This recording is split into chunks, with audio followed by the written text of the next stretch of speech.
Welcome back to the Dope as Usual podcast. My name is Dope as Usual. This is my co-host Marty O'Neill. What's up, guys? What's up? We're back.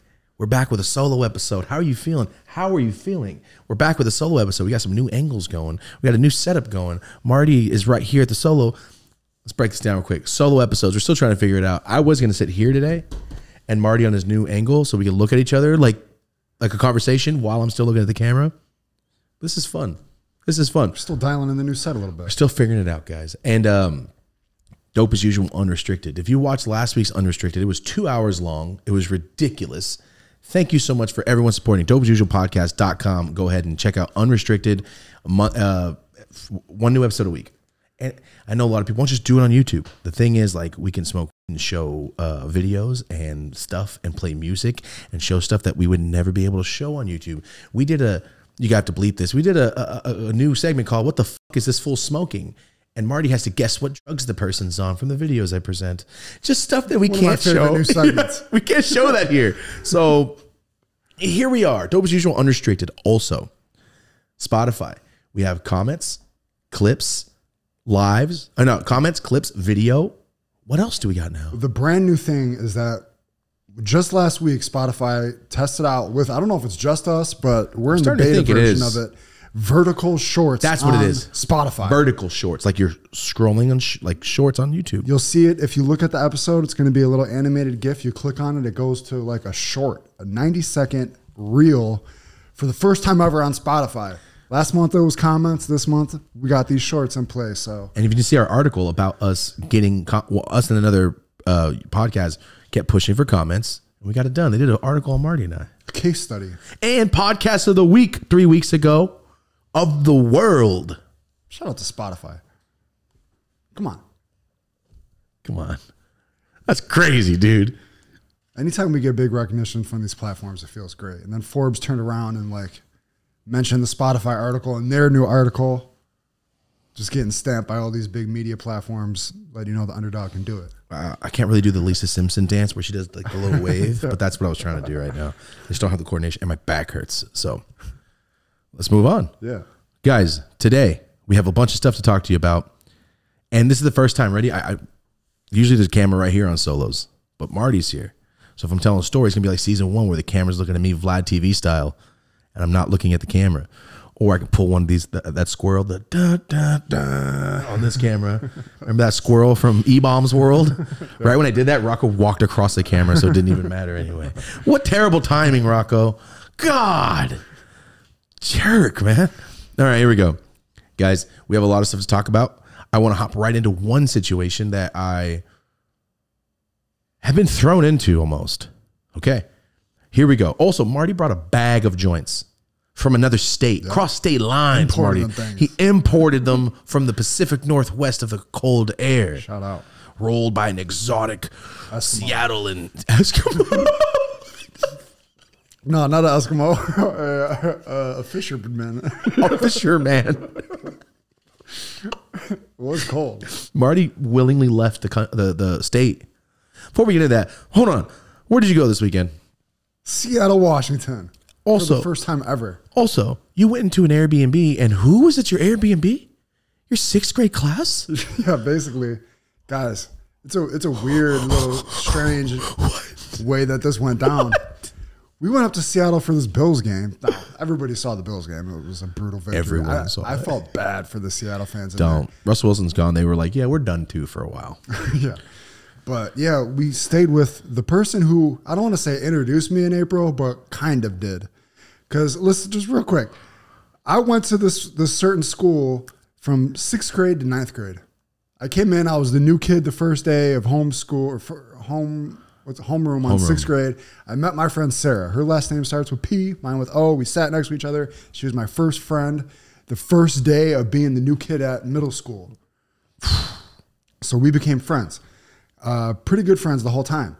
I left that school in 9th grade. April moved in 10th grade. Her and Sarah became best friends. I left. April came into the same exact school. Her and Sarah became best friends for all of high school. Right after high school, Sarah moved to Orange County.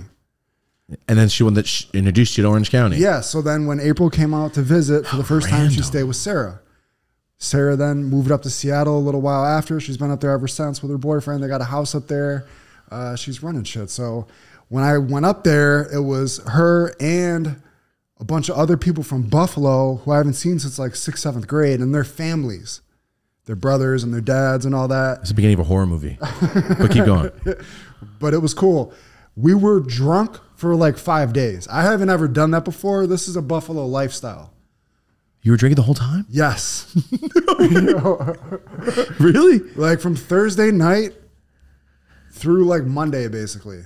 As soon as the cold hit, Marty, the Irish came out. I had to do this against my own grain. Like, I don't drink like He that. says grain because that's his favorite alcohol. Oh, wow. That was a good one. Yeah, that was a good one. But like, I wasn't like shit-faced wasted, but I was definitely like trying to keep up and not like pussy out and like stay up and like go out and do all that shit. So it was It's kind of awesome that you actually did it. Yeah, I did. Did you have fun? Yeah, it was cool. Huh? I kept up with April the whole time, which I damn near Never do. never did over that amount of time before. Yeah. So mission accomplished. I just think it's really wild in your 30s in another state. Hey, everyone I went to 6th grade with this year with their kids. Yeah, it was really cool. Like, cause you know, Sarah's really successful in what she does. And it was cool to have those moments like, damn, we were some dusty ass kids. And now like, look at us out here. Everything's turned out. And shout out to everybody that showed so much love and support and just let me know they were watching. And I just felt very inspired. So many people were like, bro, it's so good to see you out here chasing your dreams like this. Like somebody really making it happen and doing what they want. So that shit Very cool. fired me up. Yeah. That's a very random. Got me a little bag of joints. A bag of joints. Did the most CPS thing of all time, which was go on the glass floor of the Space Needle. I was driving when I saw it. I went, look at Marty. Did you not go on the Space Needle? Or you did? You think I'm going to go up there, sir? I thought you did for some reason. Hell no. Hey, you go stand on that hammer. Why? Because it's skinny and just heavy at the top, like so it could break in the middle and I die. Or we fall and the Space Needle goes in the ground and breaks our fall. It would never happen, but that'd be sick. Could. That's some Simpson shit right there. Yeah. Not only is the floor glass in some parts of it, but it's rotating. So it's moving and it's glass. I'd get up there and start throwing up, I think. I'd get that. What's it called? Vertigo. Vertigo. Yeah, I got that the Call of Duty thing, remember? Mm-hmm. And then they had the glass where if you go on my Instagram, you'll see me and April took a picture sitting on the glass floor. While we were taking the picture, they had the camera like mounted on the ceiling. The dude's like, it's cracking! Pointed at it and shit. Some dude just walking by like an asshole. But it was all right. OG. Yeah, that's John? shit. Yeah. Both of them would have done that. It's breaking. I just have a heart attack right where I'm sitting. Oh. What if you shit your pants? That'd have been good for the picture. It's breaking. Right out your shorts would be hilarious. It's like, yeah, shitting my pants. I already went over all this in my head. Scary, dude. You got to pay me to get up there. And I probably wouldn't even do it. It was cool. They had the glass museum. I don't know if you saw the ppictures of that. The craziest looking, like, they looked like giant life-size dab rigs. They could have been, but they were just badass. glass sculptures. I saw, I don't know if he was a Seattle fan or not, but we went to this bar after the game and I saw 3 Bills fans almost get washed by one dude. He was standing at the bar and he looked like he kind of looked like a taller Herman Bates. You know what I'm talking about? Herman Bates? Is it Herman? Definitely. Norman Bates. Okay, got you. Oh, a psycho? He looked like one of those dudes that's like, he looks like an accountant, but he could be like a champion kickboxer too. Yes. Could be Secret Service for like another country. Yeah. He looked like that, but he kind of looked like a nerd too. And so, I don't know if they bumped him or what happened, but like the one dude started having a little altercation with this dude as he was standing at the bar. And then the other Buffalo dude noticed and he wanted to like not let it go and start piping up and shit. And then there was a third dude that moved in. I'm standing right next to these fools trying to like make my way to the bar. And the dude with the confidence this fool had, he like got in this dude's his ear. He's like, I don't give a fuck if there is 3 of you. I will fucking destroy you. All in the dude's ear, like. Ugh. And then I noticed the third Buffalo dude, like he didn't want to like not back down, but he was also like really assessing what was going on. They felt real confident at first. This all happened super quick. But I was like, damn, this looks like a Secret Service. Like one of those dudes you see on like our Twitter videos that just so happens. Making soup. Yeah, exactly. That's scary. Tim Kennedy, right? Yeah, exactly. That we need to bring that up next Unrestricted. Yeah, that's what I want to see on Unrestricted. There we go. I mean, we could probably play it here. It's not that crazy. He just talks. Yeah, YouTube, it's true. A platform doesn't always help us out, so maybe we shouldn't. But Unrestricted. Next Unrestricted, we'll check out. It's going to be called Making Soup with Tim Kennedy. Michael Jackson's sister did not, or Michael Jackson did not come over to use the bathroom, but his sister did. That's how I feel about. We should just do on Unrestricted. You know what? Let's not do that. Scary. I wasn't going to start off with this. It's story time. Sick. It's story time. I wasn't going to start off with this, but I think it's time. It's a must. I think it's time. Don't worry, there's clips. I have video proof. Also, 80,000 people saw it. Live. I couldn't have laughed hard enough as you were kind of. I was wheezing, almost like not like where you get sick, but you know, you get that scratch. Where like, yeah. I was trying to breathe and cough, and I was hitting my pen, and I was drinking, so I'm like, I almost threw up laughing. Yeah. Are you ready? So, 2 weeks ago, I went to the Raiders and Rams game. Super fun. Right before that, I'm like, yo, we got to get OG to a game. Even though I hate drinking with this man in public because he's a 16-year-old boy. Mm-hmm. It's really, really annoying to be with, but if you've ever seen one of the end of OG's episodes, something like that. the whole time. So I said, hey, let's go to the Raiders game. You've never been to the Raiders stadium. They're playing the Chiefs. I got to see Pat Mahomes play before he's an old man because he's good, man. He's really good. So I went. Here we go. You ready? Yeah. I'm going to tell it in full detail. How cool was it, both of us being at the game? At the same time? Yeah. It wasn't even planned. Like, yo, you're out of state? I'm out of state. Sick. Oh, you're with people that can drink? Okay, never mind. I'm with Mexicans that can't hold their liquor. Even though, how come you get hungover if you're an alcoholic? Can I ask that? That's like me going, whoa, I'm too high. Like, I get high every day. Step your shit up. It never stops. You keep getting hungover. Step your shit up, though, right? Is that like a white guy thing? Like the white guy alcoholics can just chug in the morning, be like, no, I'm going to work. Yeah. These Mexican fools, or at least the ones I know, be like, no, I need to drink a Clamato in 9 hours before I go to work. Bro, what are you saying? Get up. I'm just talking shit because I know a lot of Mexicans that go to work on 3 hours of sleep because they were up all night. Totally get it. Used to be me. Sun coming up going, I opened today. Oh, and try to sleep for an hour and a half. Go, okay, 90 minutes. I'll get up in 80 minutes. God. Okay, I'm getting 85 minutes. I'll be 5 minutes. It sounds like parenthood too. I'm not looking forward to that. You ready? Yeah. Boom.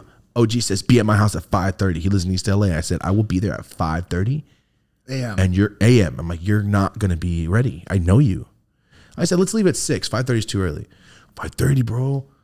I get there at 5:39. I didn't leave till 6:03 waiting for him. Of course. Well, that's still pretty fucking early. But bro, it makes a big difference. Through the wall, and if I picked you through the wall, we could leave. Like, it's not like you're far. I could just like some X-Men shit. Yeah. Here's your bag of the same jeans and 2 different Raiders jerseys. Yeah. What are you packing for? He wears the same shoes. Like, he's Homer Simpson. Like, yo, your closet is the same shit. So he was up, but had you like waiting, or I called him. The lights were off. I'm like, you're not awake, bro. Are you shitting me?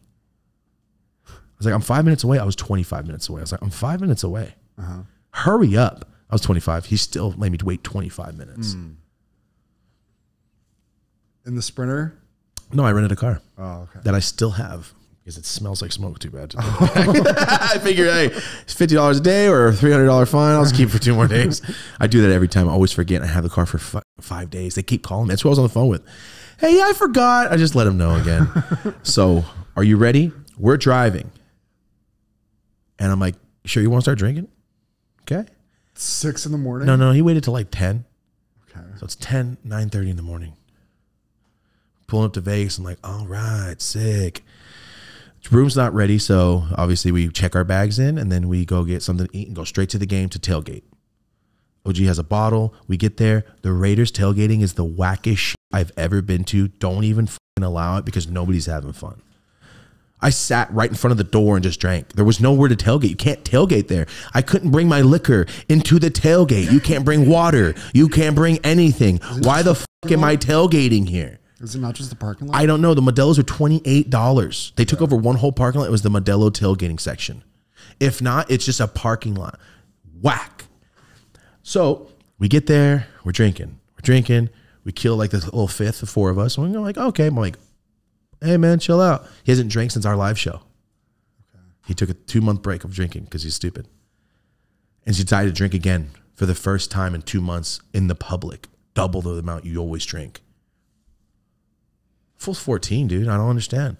So, let me light this. So, real quick, hold on. You have your joints, right?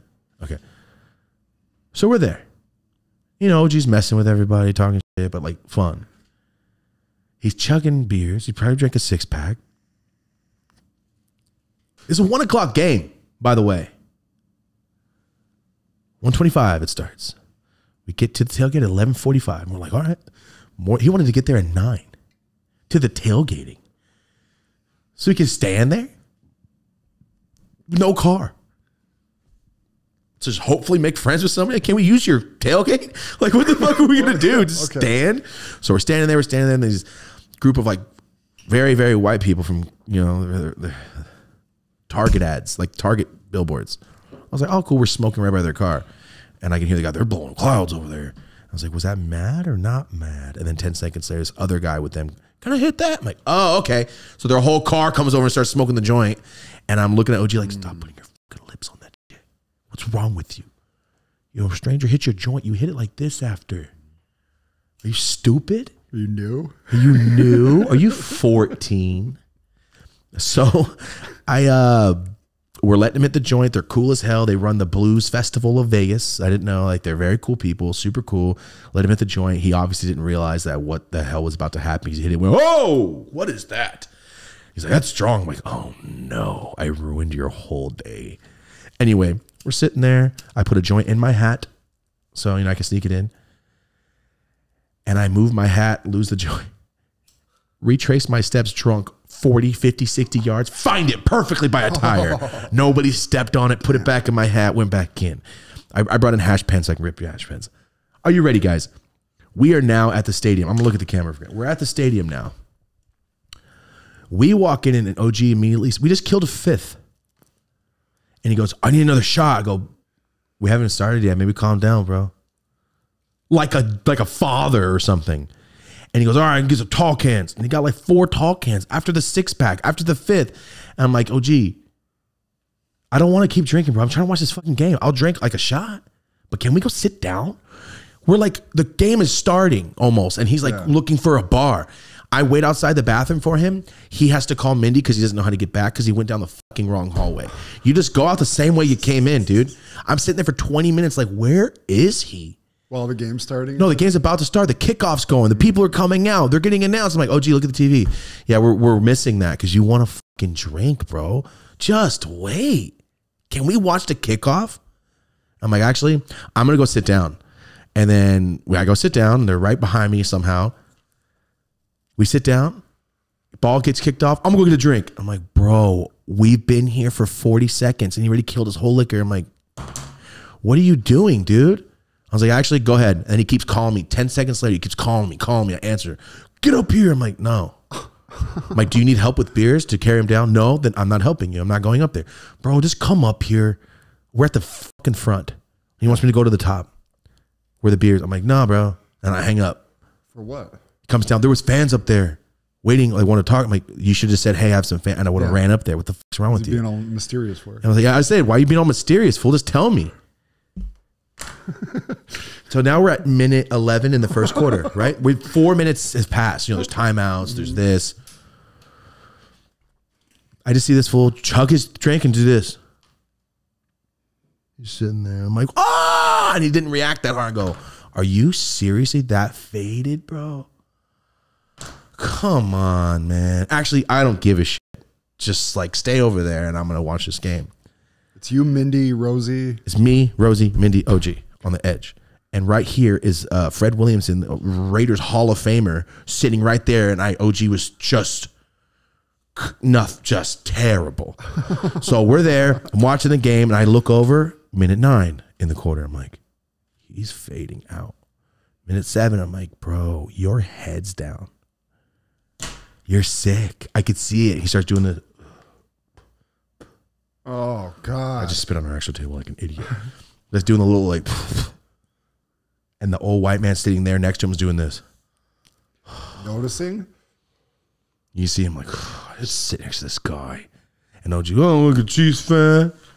And he's just like, fucking border. If the border was higher, I could have this guy not next. I could see him. He's like, I wish there was a border around me. I could see it on his face. He's like, he's building a wall. He's building a wall mentally around this Mexican. And he's just like, God, I know you made those jeans, but still, get away from me.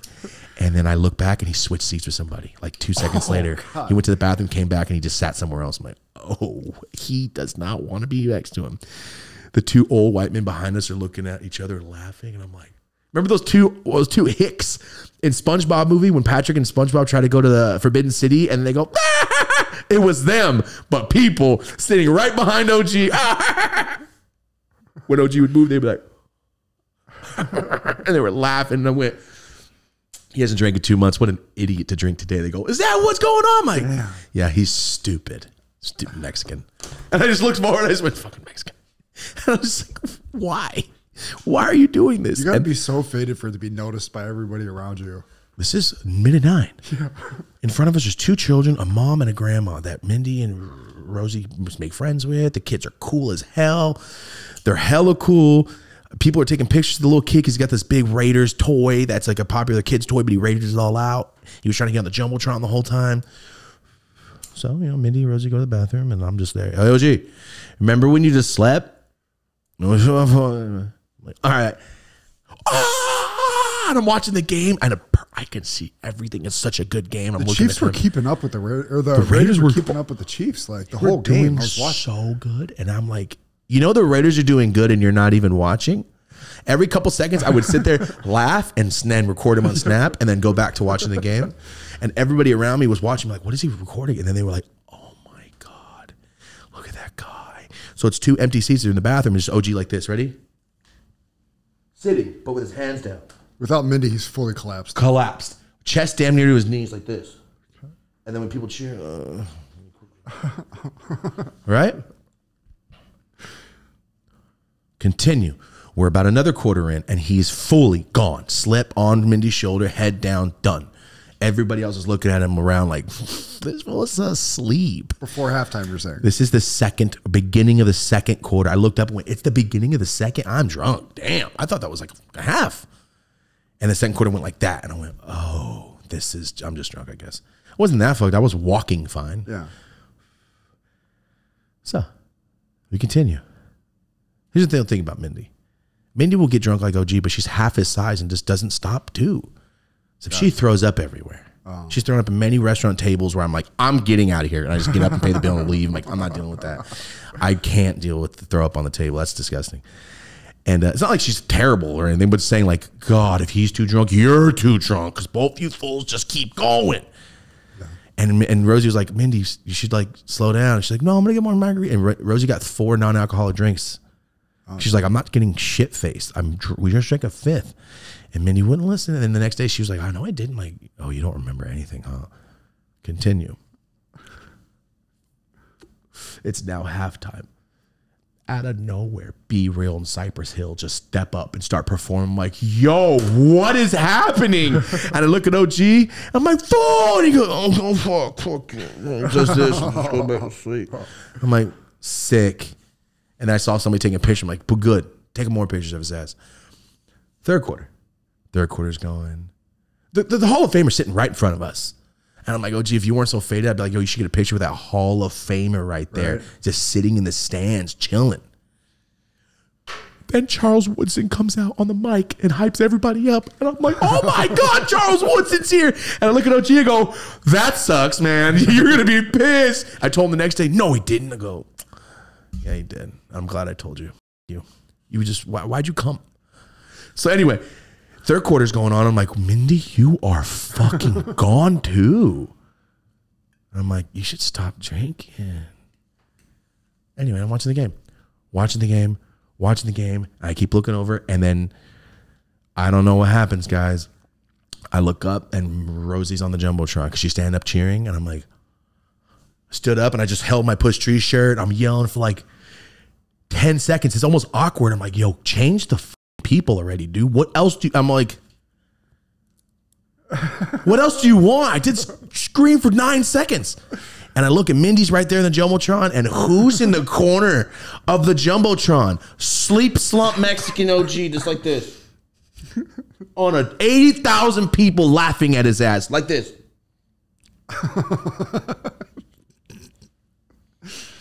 I'm laughing, and I look at in the corner of the Jumbotron. I'm staring at the Jumbotron, and I'm like, I'm so fucking happy that everyone sees him like this. Yeah. I'm so happy. That's your fault. It's your bad. You don't want to be embarrassed? Now look at you. I hope it's on TV. I hope they put it, because on the Rams game, we're on TV like 4 times. My mom texted me hella time, like, I just saw you on TV. I'm like, oh, sick. Because it kept coming up to us. Mm-hmm. But he was on the Jumbotron, and everyone saw it. They just saw this of him. Slumped, third quarter. Game, exciting shit. Guys sleep right in the there's 5 rows from the front. We're right in the front, Marty. Yeah. Like, we were right there. Dead asleep. Continue. OG wakes up and like smacks his hat into the lady in front of him, you know, like the bill of his hat. Like, an accident, and then like 10 seconds I look and she moved. And I was like, oh my God. He's just like clearing. It's like when he's just pissing the pool. Yeah. And everybody's moving because they could see the piss coming out. And they're like, no, drunk Mexican Raider fan? He's going to sock me. It's a stereotype. Like, all Raider, like, you are a Raider fan, stereotype to the max. Do you have high socks on? Oh, even worse, bro. You're stereotyped, right? Fourth quarter. 9 minutes left. I look over and Mindy just is this. I'm like, Mindy, are you kidding? And she goes, I go, no way. I went, Rosie, get Mindy out of here. I'll pick up OG. I'm not doing this. And the guy behind us goes, here. He like a collector's bucket goes, here. A Raiders one goes, go, give it to her. I'm like, dude, thank you for that, man. And Mindy holds it, and Rosie escorts her out of the whole game. Everybody's like, it's 9 minutes left. Super close game. I pick up OG's stupid ass, and I'm holding him every step. Before the end of it? I carried him from his seat, Marty. From his seat to the Uber outside of the stadium in the parking lot. That's why my back hurts right now, I think. I threw my back. I didn't throw it out, but something slipped. You did like a Saving Private Ryan. Yeah, I hipped. Like, I put his hip to my hip, and I like... Yeah. Until he was like, oh, and then I was just holding him. Up the stairs, out the stairs, up the stairs. And every security guard, you good? You all right? And I was like, he's fine, he's fine. Because everybody was like, we will put him in a wheelchair and take him to the hospital. Or arrest him. Like, it got to that point where I'm like, yo, you're making a fool of yourself. Was he talking shit the whole time, too? Head straight down, like he's dead. Okay. Fucking walk, bro. It's like, OG, if I let go, you're going to fall, so shut up. I don't need your help, bro. I'm like, all right, how about this? And he just weight game and go, all right, shut the f up then. And we get to the top, and the security guard's like, you good? Like, oh, Raider fan, right? Game's not over. I can hear cheering. Yeah. Walk across the street, and there's the Uber guys that are trying to scalp basically rides. I'm like, how much to the Fountain Blue, which is a block away? And he goes, 200. I go, and OG, who the f you think you are, motherfucker? Trying to tax me like that? And I was like, fool, you're not even paying for it. Shut the f up. Shut up. I asked the next guy, 150, OG, same thing. Who the f? And the guy's like, I don't care. Walked off. He's like, I'm not dealing with this guy. Yeah. And then the next guy next to him goes, 65. And I go, let's go. I try to put OG in the car, and his ass has to pee. So he just puts his body on someone's truck almost. And the lady that's truck it was coming up, went, you fucking kidding me? She said to her boyfriend, there's a fucking guy by the truck. And he I went in there for 2 minutes and went, hurry up. He goes, I haven't even started yet. There's too many people. It's like, what are you doing, dude? Because Mindy's in the back of the Uber throwing up into a bucket and a bag, because he has throw up bags to Uber drive. He's like, it's Vegas, bro. It's okay. No, I'm not going to charge you. I'm like, just use these bags. And Mindy's sitting there into a bag while OG's trying to piss. Eventually, people are waiting for him. And goes a couple cars down, then pisses, comes back, and I go, get in the car and just sit, dude. I sat him in the car, And I get him talking to the guy. I'm like, thank you so much, man. I really appreciate it. He gets us to the Fontainebleau. We get out, and this is where the story starts. Yeah. You might have expected everything up to this point. All that was regular, right? This is where the story starts. And as it's happening, I go, I can't wait to talk about this. Fontainebleau's the newest hotel in Vegas. It's very bougie. Hold on. Did you FaceTime me as this was happening? Oh, yeah. Okay. Yeah. So, ready? I get to the Fontainebleau. Remember, we didn't check in yet. We checked our bags in because our rooms weren't ready because we got there at 10. And they called us at 11:30 and said, your rooms are ready. And go, oh, we're ready at the game. Like, we're ready moving out there. So I go, hey, I have to hold OG's body weight. Make sure Mindy doesn't get too far because she's gone. And Rosie goes, I have to pee. And go, Rosie, you got to pee right now. I need your help the most. So I can't hold it. I'm like, all right, just fucking go, dude. So I'm like, give me your wallet. I took OG's wallet. I had Mindy take OG. Oh, by the way, OG dropped his phone twice on the floor of the stadium. I just happened to look over and go, bro, put it in my pocket. I'm like, are you serious? And I look over and his seeing glasses are on the ground. He's about to step and spit all over him. They're like by his spit. And I put it in his pocket. I'm like, come on. I was like fucking Sonic rings falling out of OG, dude. He just drinks, and as he drinks, everything falls off. If he had a watch, it would have unclipped and fell. It's crazy, bro. So, back to the Fontainebleau. It's the middle of the day. Remember that. It's 4:30. We left early of the game. It's 4:35. It's daytime. That means what? Security. Everywhere. Because it's the casino. We're in front of the casino. And I go, hey, man, my friend's real drunk. I haven't checked in yet. I'm just going to go check in, get him in his room so he can pass out, and go get my key. I have his wallet. And he goes, is he okay, man? And I go, yeah, he is just up. He goes, okay, big ass fool. And another guy comes up, and then Mindy just starts throwing up right there. Starts throwing up in the light, nice plant. In the plant? In the plant. I'm like, I think I was on the floor, and I'm holding OG and going, she's throwing up 4 steps away. I'm like that. And I look at the guy and go, I'm so sorry, man. And he's like, don't worry about it, man. It's Vegas. And I go, thank you. Thank you, Vegas. Thank you. And then he comes up, and he sees OG do this. As I'm holding him, he goes, I hate to do it to you, man. I got to ask him some questions or I can't let him in. He's like, I have to take him to the hospital because he looks like he's having alcohol. He's like, he looks gone. Or you can get him in a wheelchair and I can wheel him to the thing. Wheelchair. And he just starts yelling, go, shut the fuck up. I was like, shut the fuck up, fool. I'm trying to help you. I don't need it. I'm like, all right, if I let go, you're going to fall on your face. Then shut up. Like a kid, I'm like, shut up. You can bear it. Like, you're going to get arrested. Do you not get it? Like, you're going to go to jail if I don't hold you up. I'm India. You good? I was like, oh my God, where is Rosie? And then the big security guard comes up to me and goes, man, I can't let him in unless I ask him questions by law. And I go, all right, ask him. And he goes, what's his name? He goes, Pasquale. He goes, Mr. Pasquale. I'm like, oh God, dude. This guy named Sam, super tall guy named Sam. Young kid in a suit. He's a security guard. You can tell he's like 25. Yeah. And he goes, what year is it? I go, full say what year it is. It was 2024. What the fuck you think it is, bro? It's 2024. I'm like, then just say it. Why are you saying it all dick to him? And I go, I'm so sorry, man. He's just drunk. Can't not be a dick. Can't not be a dick, dude. And then he goes, so, sir, who's the current president of the United States? And I went, he hates the president. That's just going to be worse. He goes, I'm not a fan either. He goes, not my president. And starts screaming, not my president. And I was like, bro, who are you, dude? And I was like, shut up and answer this or you're going to go to jail. Do you not understand? You're at a casino and you can't walk. And he goes, I'm going to have to get him a wheelchair. No, it's not. I ain't getting no, oh, fuck you. Who are you? And I'm holding his body weight up like a baby in a swing, just talking shit to you, dude. And I go, dude, I'm sorry. I'm like, and then he goes to get the wheelchair. He's like, by law, I have to put you in this wheelchair if you can't stand. I can't have you walking and busting your face open. And I go, oh, gee, you're that drunk, bro. So don't you just realize that you should just shut up? I walk him 40 feet to the right and sit him on those chairs from the video. Well, don't worry, we'll play the video.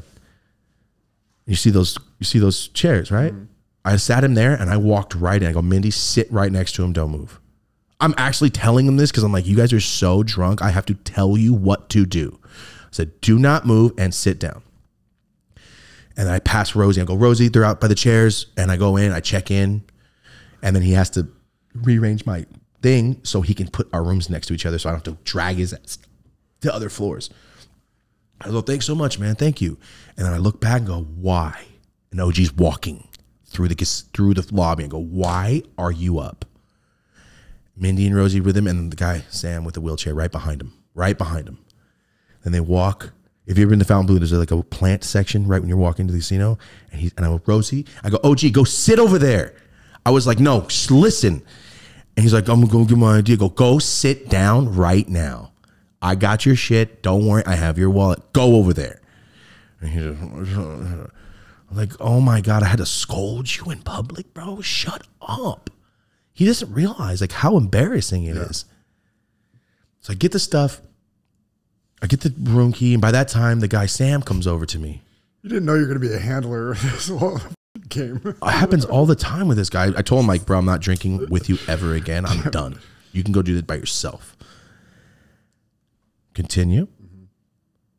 Sam, real name is Chili. Well, his nickname is Chili. Sam comes up to me, the security guard, right? He's been super nice the whole time, very cool. Comes up to me as OG's over there, and I get the stuff. And I go, Sam, thank you so much for not kicking him out. I really appreciate it. I'm sorry for him cussing at you, man. Like, he's just a dick when he's drunk, and he's just super drunk. And he goes, don't worry, bro. He's my favorite podcast guest. I love the show so much. I can't believe I just talked to OG and I almost had to reel him in. He's like cussing at me. It was awesome. It was funny. It was exactly like the show. He's like, he's my favorite guest. And I went, you're a fan of the show. I'm like, this is so much better. I can't wait to tell him tomorrow that somebody that let you were just cussing at you. And he goes, it's fine, dude. It's Vegas Plus. Like, it's OG. I went, oh my God. What are the odds of it? Preposterous. Insane, right? So remember. Woke up at 5:40. Fell asleep at 1:40. He's been up for a couple hours. I went to bed at 1:30 and woke up at 4:30 because I had to go pick him up. And then he was late. I could have slept for another 40 minutes. Anyway, I'm tired too.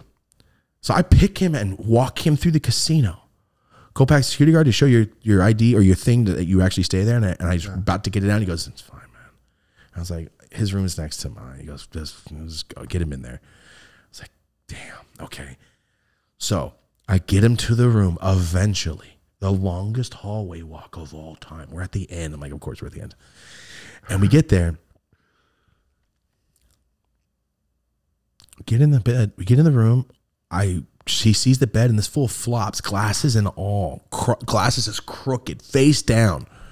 And I had to like slide them out because I'm like, I know how expensive these damn glasses are. You're going to be pissed if you break them. So I just like slide them out. Minnie takes his shoes off and I look at him like, I'll see you tomorrow. It's 4:50. You're not no, I'll see you tomorrow. I already know it. And I look at Minnie and I'm like, you're gone. You don't remember I could see it in her face like she's black out. Damn. And I'm like, what if we weren't here? Ooh. You'd both be in jail. Waking up in the morning in jail. From the front row of the Raiders game to waking up in jail. Damn. So continue. And I go, Rosie, OG's not going to call us till 3 a.m. Me and Rosie were just tired, dude. So we just like got food, hung out. And at the end of the night, we're like, all right, we're going to the strip club now, I guess. We're in Vegas. And then we went out for 5 hours straight like morons. OG called me at 12:34 on the dot because he woke up and didn't know where any of his stuff was. Why? Because the bellhop couldn't get into his room to give him his bags because they were drunk and nobody answered the door. So I had to pay him to give me the bags. All of their shit is in my room. Yeah. They don't have access to my room. So they just woke up like, oh man, I don't have anything. So I guess I'll just stay here in my clothes. Yeah. Right? So 5:40 in the morning, I get back, or 6, and OG FaceTimes me. And he's just in a bathtub. He's in a bathtub. Hey, bro. And I tell him, because I guess right after that, he woke up at 12:30, whatever. He went out and got food or something at the casino. And I told him, he's like, everybody was staring at me. All the workers were staring at me. And I go, because you're a moron and you caused a scene. Then he shows me a video from the Raider Stadium when he went to the bathroom. Almost got arrested too. He walked into the employees' room and started saying, "Hey, Pedro wants this, and this guy said he wants that in that room. What are you guys sitting here for? Get up!" And they all, "Get out of here!" And you can hear him just walk out and watch him walk out like a little boy, bro. Like, it's funny, but it's like, you're gonna get arrested. Do you not understand? It says employees only, no trespassing. Yeah. He walks into the fucking spot and starts recording everybody. "Pedro says he wants this, and you're late." Like, bro, it's funny, but not when you're blackout drunk, because they're like, "Look at this hostile ass gangbanger." That's what I assume. Like, look at this fool. Lokes on, you're inside. It's hard to see in here, if anything. So, I explain everything to him, trying to explain it to him. He doesn't get it. He doesn't believe me. Mindy doesn't believe that anything happened. She goes, "No, it didn't." Go, "Mindy, you don't remember the Jumbotron? You don't remember from second quarter?" Don't they realize they don't remember any of the game? But you're questioning me that things didn't happen, but you can't remember the football game. Yeah. I'm wrong. Yeah, I'm wrong. So we left Vegas at 12. So OG was awake in Las Vegas from 10 to 1, from 12 to 1. He was awake for 5 hours in Las Vegas. We stayed there for over a day. And I just wanted to point that out. This is the most expensive nap anyone's ever taken in life. And then people were DMing me like, "Good thing you got him out." He's like, "They ban you for life if you black out at the game. Damn. If you throw up in the stands, you're out. Ban you for life. Facial, you got everything there. You cannot come back to the stadium." If I would have left, if I would have not went to the bathroom, OGB arrested and banned for life. Mindy, banned for life for throwing up right there. Damn. If I didn't get her ass out of it, because she started throwing up the second we walked out. I'm like, "Damn, dude, you guys were going to be banned for life in the new stadium of your favorite team." In the second year or third year they were there. Your first time there and you can't even go back. You should stop drinking so much. "Oh, you know what it is, bro? It's that second one that got me." Like, no, it wasn't. How about this 9th one that got you, fool? And he always says, "No, it was this." I'm like, you don't even remember. How are you telling me what I'm supposed to know when you don't even remember? That was it. Did he come to a place where... No, he just says what he always says. "I'll never drink it again." Oh. Yeah, I'm sure, bro. I'm sure you're never drinking again. God damn. And then I tried telling him, he's like, drinking in the morning. He's like, "Feel better when you drink in the morning, like after being hungover." I'm like, "You mean an alcoholic? That's what alcoholics do?" No. I'm like, "So you can't not drink a little? You might be an alcoholic." "No, I'm not, bro." I'm like, "All right, I'm not a pothead." That was the end of the story. Good old man in his 40s. I hope there's some sort of footage out there of that jumbo screen shot. The thing is, the girl in front of us got us on the jumbo screen on her phone because her kids were in it too.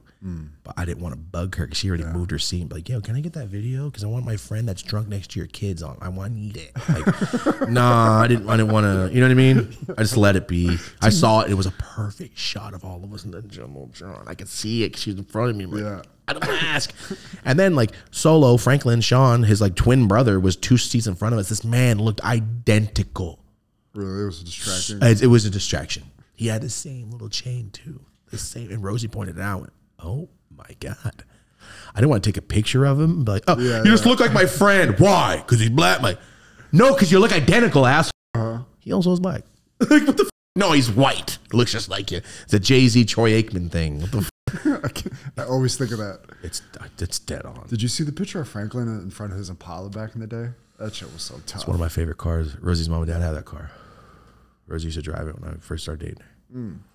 God, I love those old Impalas, the 95s. The rims. Come on. Or was it a Caprice? Did he have? No, it was an Impala. Impala? Well, anyway, Impala or Caprice. Impala or Caprice had that same body. I love that car. Yeah.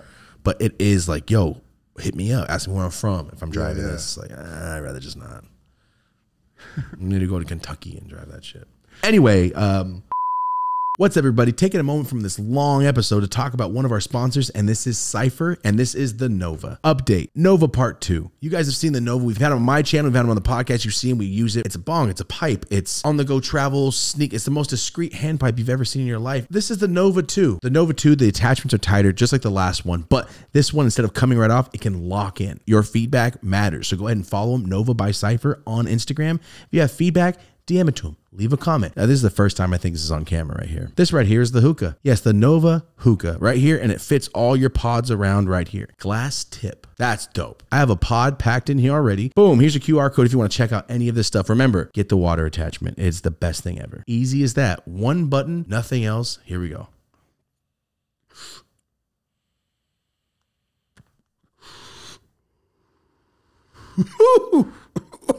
The Nova 2 by Cypher. I had a funny little story about somebody having to change seats, like you were saying. I was like, it's so insane for somebody to actually change seats down at that level. Right? You switched seats, bro. On the plane ride back, or on the plane ride there or whatever, this woman came and like April was sitting in the back of the plane and I was in the front of the plane. You guys didn't sit together? No. I hate that shit. Yeah, you got to like check in at a certain time to get next to each other or whatever. So this woman came in, she was like, all like, I could tell super nervous, but on top of that, she probably is somebody that is like never shuts the fuck up and is always talking and is like very like. She sat next to you? Yeah. So she came in. You should have started signing. Right? Yeah. And then she would have signed to you and you would have been fucked. Damn it. That's one thing I always do. Like, but what if they know sign language? And they just called you a bitch. She starts going. She starts like yapping. To you? And yeah. She's like, do you fly a lot? Are you nervous? Do you know what I'm the one that's like really hates flying. So I'm actually kind of like, in my mind, I'm going, you know what? I'm going to actually talk to this person and be the more calm person. That's what I'm saying in my head, because my mind would be like, bro. Yeah. I already don't like flying, and now I'm going to take a vicious, brutal ear beating this entire time. So she starts pulling out like all her nerve medication and stuff, and she's like asking me which one she should take and shit. One of those. She was like, yeah, she like doing all that. I had like instinctively pulled out my pulled out my AirPods. So, and like she noticed it, she's like, "Oh yeah, you're gonna need those for me." I was like, "Oh, I didn't even mean it like self-awareness." Yeah. You're self-aware. You still do it. She's super self-aware. She's asking me about my tattoos. Now she's asking me about my daughter. She's asking me all this shit. 5-hour ride. Oh no, 2-hour ride. Seattle. Yeah, and then April's like. April was wanting me to like give her like stuff out of her bag above me. So she was like texting me to like get her shit out of her bag. So I'm like looking down at my phone. And then April actually asked the flight attendant if I could move back and sit next to her because the seat was actually empty. So now it's like I'm looking down at my phone and I'm like kind of like confused. And then this bitch is still talking. And then I'm like, I'm actually going to move. My wife actually asked me to move. I'm sure she did. She's like, oh, your wife's on the plane? And it just felt like the biggest, like, I can't be around you. That moving sucks. Oh, that sucks. Yeah. But I was going to try to ride it out, and then God blessed me. It was like, no, sir, you got a free pass to the back. You know what it was? If you didn't engage, you would have sat there the whole time and been a dick. Since you were nice, they were like, oh, actually, it's free back there. Yeah. That's what it felt like. Yep. Took that as a win. So she was your OG. Yeah, kind of. Yeah. Incredible. So I don't know if we talked about this for flights. I was going to Denver and I'm listening to music. Let's turn it on a second to get in the flight now so I don't have to hear the engine start. Like, yeah. Just like, nope, listen to something. And as Sauce Walka, he's a rapper. Sauce Walka comes on. Peso Peso signed to him. Yeah. Fool sits right in front. I look up and I'm like, shut the f up. Really? And he sits 2 seats in front. I go, what? What? And then I saw him that morning, 2 hours before with Max O'Cream at a strip club. And I'm like, damn, Sauce Walka's in town. Damn it. I'm leaving. Would have liked to get that fool on the show. And then I look up and go, you were at the strip club 2 hours ago. Ugh. That's a nasty feeling when you stay up all night. Ugh. I hate that feeling. But yeah, it was very random. Very random. Just thought I'd throw that out there for airport shit. Bumping into hella people at the airport. On the, 30 minutes before I hopped on that plane, I'm getting food and I'm waiting for my food and I turn around and go, oh, Cheech Marin's right here. And I'm like walking up to him and his homies with him goes, Dopazola. And I go, yeah, let's go. And I'm like, what's up, man? He goes, big fan. I'm like, thanks, man. I look at Cheech. I'm like, how you doing? He goes, I'm good, man. I go, it's like, yeah, I appreciate you guys. Good to see you, man. I'm like, he fully remembered. I walked away like, did that fool fucking remember? I'm going to take it as a win. My whole day was great. I was like, yo, shut up. There's no way that happened. Bumping into somebody who was on the show like that. Like when I bumped into Mario Lopez and he's like, Yeah. I can't say it, but hey, man, how you doing? And I won't say the rest of it. But he's like, how you been, man? I'm like, good to see you, man. I'll see you soon. Then he sat right behind me. Yeah. I'm like, oh, this is fucking awkward. So I'll see you later, man. And I look, I'm like, oh, you're on my flight. Oh, you're sitting directly behind me. Gotcha. All right. The Cheech thing blew my mind. I was like, this motherfucker just really said, what up? Cool. I feel very accomplished right now. But yeah, that made my whole damn day. Actually, it blew my mind. And besides that, let's get on to the next topic, guys. Here we go.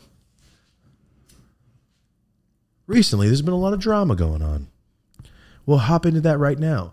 But I want to talk about the thing leading up to it that's not related, but for some reason it's almost like it's being framed that it is related. Here we go. So, I think 9.5 or 10 months ago, we dropped something called Micros. And we had never seen another THCA brand, the dopest. We'd never seen another brand do something called Micros. Goblin did Smalls, and I know he did Smalls. I didn't want to just take Smalls because I know everyone does Smalls, but he just did it, and it's my friend. I'm like, oh, Nick did it, we'll do it. I didn't want to do that to him. It's my friend. But we wanted a lower tier, and I don't want to sell Shake. Didn't want Shake on it because I'm like, dude, I can't sell Shake. I sold Shake to my homie Ramon once and felt terrible. I was 18, and I remember like, there's a stem in there. And then he called me back like, bro, there's stems in here. I go, oh man, I shouldn't have even sold that shit to you. But you'd ask me for an 8-sack. Oh. So like, what do you want me to do? When I got there, you had a blunt. I go, so you spent your $1.20. You could have, fuck you, dude. That's why I gave you Shake. Anyway, continue. Completely lost train of thought for a second. Sorry. All right, we're back to what we were saying. Micros, right? We introduced Micros, and being fully transparent, we got the first bag, and I went, it's kind of like Larf. It's like Larfy Nug. It's like popcorn, not even popcorn, smaller than popcorn. And remember I showed you, I'm like, there's some like leaf in here. It's sugar leaf. Yeah, it's sugar leaf. Like it looks cool. Some has some trichomes on it, but like it's sugar leaf. And I was like, there's like 3 stems in this bag. And I'm like, how much can we sell it for? Oh, we can now get people lower? The whole point was, remember, people were like, dude, your weed's too expensive. Like, I can't even like smoke what you guys are smoking. It's too expensive. And I'm like, well, we made it for people to be able to like participate. Let's get a lower tier. So that's why we even thought of because we're still crushing the top tier. But I get some emails from people like, bro, I'm like in college. Like, I wish I could afford that. I'm like, oh, I get it. I got you. He's like, if you can jump over I got hella messages like, something needs to be lower. Do a lower tier. Do a super, super low tier. I'm like, I don't want to just put outdoor trash nugs in boxes. Like, I'm good, dude. And I'm like, what about Micros? And me and John thought of it, and he showed me, go, this just looks all right. And I was like, it's an ounce. It's $30 half ounce. That means if I have 6 friends, we could put 5 on it and get a half ounce. This is everyone's dream when I was a kid. Like, oh, please, we should put $5 to get an 1/8 of fire. So I'm like, run it. We did the video, and there's stem, there's sugar leaf in the video. I'm like, there is leaf in here. This is where it went wrong. About a month in, we went, oh, we're selling more of this than everything combined on our site. Like, this is the fastest moving thing we've ever done. Holy shit. Good. I'm glad. And then what happened? We were 18 days behind on orders because we got so many orders, and one of our shipments from our grow wasn't ready yet for 5 days. So we just kept getting backed up. And then we turned it off and said sold out, and people were pissed. So we said on a live, hey, I'll turn it on, but it's a 5-day wait. So we put it on the site, 5 days behind in shipping. Please advise. Still got 1,000 messages calling us assholes for not shipping it. Like, I get it. People get mad. I understand. But when someone doesn't send something to me, I don't call them a piece of shit. I go, hey, is there something going on with my order? Yeah. Thank you. Sorry. Like, you don't go to, hey, waiter, you and your parents, where's my food? Yeah. You don't do that. It's crazy. Oh, so you can go buy a car. Fuck you. People say that shit to me all the time. Like, bro, you think I don't want to ship it to you? I want to ship it in a heartbeat. Your order 1016. There's 1,000 people in front of you. Don't worry. Sorry, the DMV line isn't just for you. You got to wait sometimes, man. I'm sorry. I have to wait for stuff like every other human on earth. And it's only been 48 hours. Cool. But sometimes people are like, it's been 5 days. I look and it's been 20 hours. I had somebody call me a piece of shit because I didn't ship their push tree shirt, and they bought the same hour they emailed me. Like it wasn't an instant ship. It was like 9 o'clock at night. It's like, damn, you could be on live and smoke weed all the time, but you can't ship shit. I'm helping you pay your rent. I'm like, bro, you ordered 45 minutes ago. I refunded him, canceled him, blocked him. Smart. Off my site. Like, I don't want you wearing my shirt, dude. You're not a nice person. So if you ever can't buy, it's because you're a dick. And if we got into it, that's probably what it was. I don't tell him anything. I just go, all right, here's your refund. I'll refund you it all, and you can go buy something somewhere else. And I don't talk to him ever again. Continue. What happens? We're 18 days back. And then what happened? We didn't expect to sell that much. So what did we have to do? We had to find another farm. We had our farm. We had to outsource to another farm because we were selling so fucking much that we could not keep up. Or tell people that they can't order this week and piss people off. So what we decided is let's just go get more. Everything's going great for about 5 months. And then I got a pack one day. I went, a lot of leaf in this one. I mean, it's normal. It happens. And then I started getting emails from people about 5 to 6 months in. Remember this. This is not like right away. Like 5 to 6 months in, I'm like, a lot of emails about the same problem. And then I got a bag with like some like yellowish leaf. And I'm like, oh, this is like like light burn on this leaf. It is micros. Okay, I get it. I get it. And then I started getting pictures of people like, yo, this bag is almost fully leaf. And I'm like, what? And I got like 100 of those, but out of like 20 something thousand orders, you know, like, and I'm like, you know what? They gotta be fixed. So like my partners I don't know, they don't say it, but I know they're kind of irritated at me sometimes. Cause I'm like, well, then we'll lose money. And they're like, no, we're not losing money. What are you saying? I go, I'm not promoting that bullshit. Fix it. I'm not doing it. Not going to happen. And we fix it. And this one, they were like, bro, it's leaf. There's always been leaf in the micro. I go, I know, but not this much. And I'm like siding with the customer kind of, and they get kind of pissed at me and I get kind of pissed at them. Then I'm like, yo, listen to the customer. And like, yo, people will smoke half the bag and then hit us up and go, I don't like this. I go, well, I'm not giving you smoked 9 grams of it. Well, then I'm going to report you to the Better Business Bureau and do a refund on my thing.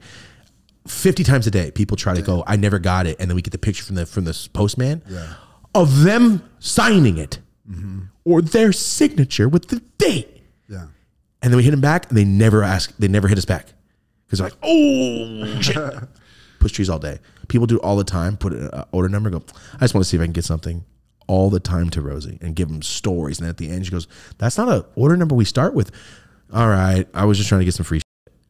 Every single day. People do that to me because they know I'll listen. Yeah. And that's why you have to weed them out, dude. It's annoying, bro. One day I'm not going to be able to do it. But then there's one day a fan's going to be like, this fool didn't even listen to me. My shirt was ripped when I got it. Like something could have happened in the printing where somebody ripped or some paint. I don't know. I'm not going to open every bag and go perfect. Refold them. Like, fuck no. I do a couple, but not the whole shipment. Anyway, then this guy did a video on us. I'm just going to say it like now. He has every right to do a video on the dopest. Totally cool. But like the way he framed it was like, he put like throw up emojis on the thumbnail. We're like, oh, okay. You're right. It's your opinion. You do whatever you want, man. And then I'm telling my partners, like, yo, this guy's saying it's like this, blah, blah, blah, blah. I haven't really talked about it, but Marnie, our customer service, she goes, oh, I know exactly who that is. And this was being so rude to her, dude. And then says, wait till the video comes out. Just watch, because he wanted a refund. But he wouldn't show us the bag unopened. He opened a bag and said it was bad, but the other bag was unopened, he said. But he wouldn't show us it. So they're like, I think he took all the leaf out of both bags and put them in one and showed us the video. And I go, I don't think he would do that. He's a YouTuber. I don't think he's going to do that. So here my partners are like, so you don't believe us, but you're going to believe a guy. So they're pissed at me.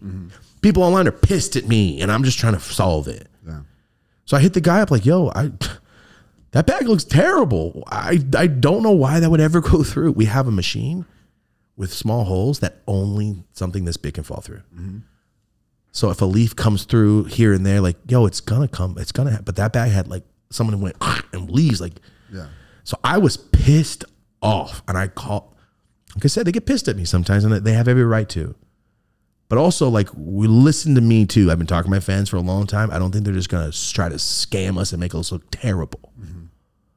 So I hit the guy up, we refunded him, or we replaced his stuff, and the big thing was like, I hit up customer service, and they wouldn't replace him. Like, well, bro, you took the whole bag out. We can't just take back stuff you touched, and it's weed. It's like produce. I can't take back your apples. What are you thinking? He's like, well, I already smoked some of it. I'm like, what do you want from me, man? So I was like, yo, just refund him. Refund him his whole order. He didn't lose out. Just refund him everything and the shipping. And my partner's like, I'm not doing that. I'm like, guys, it's $100. Like, yeah, but this happens every day. And this guy made a video.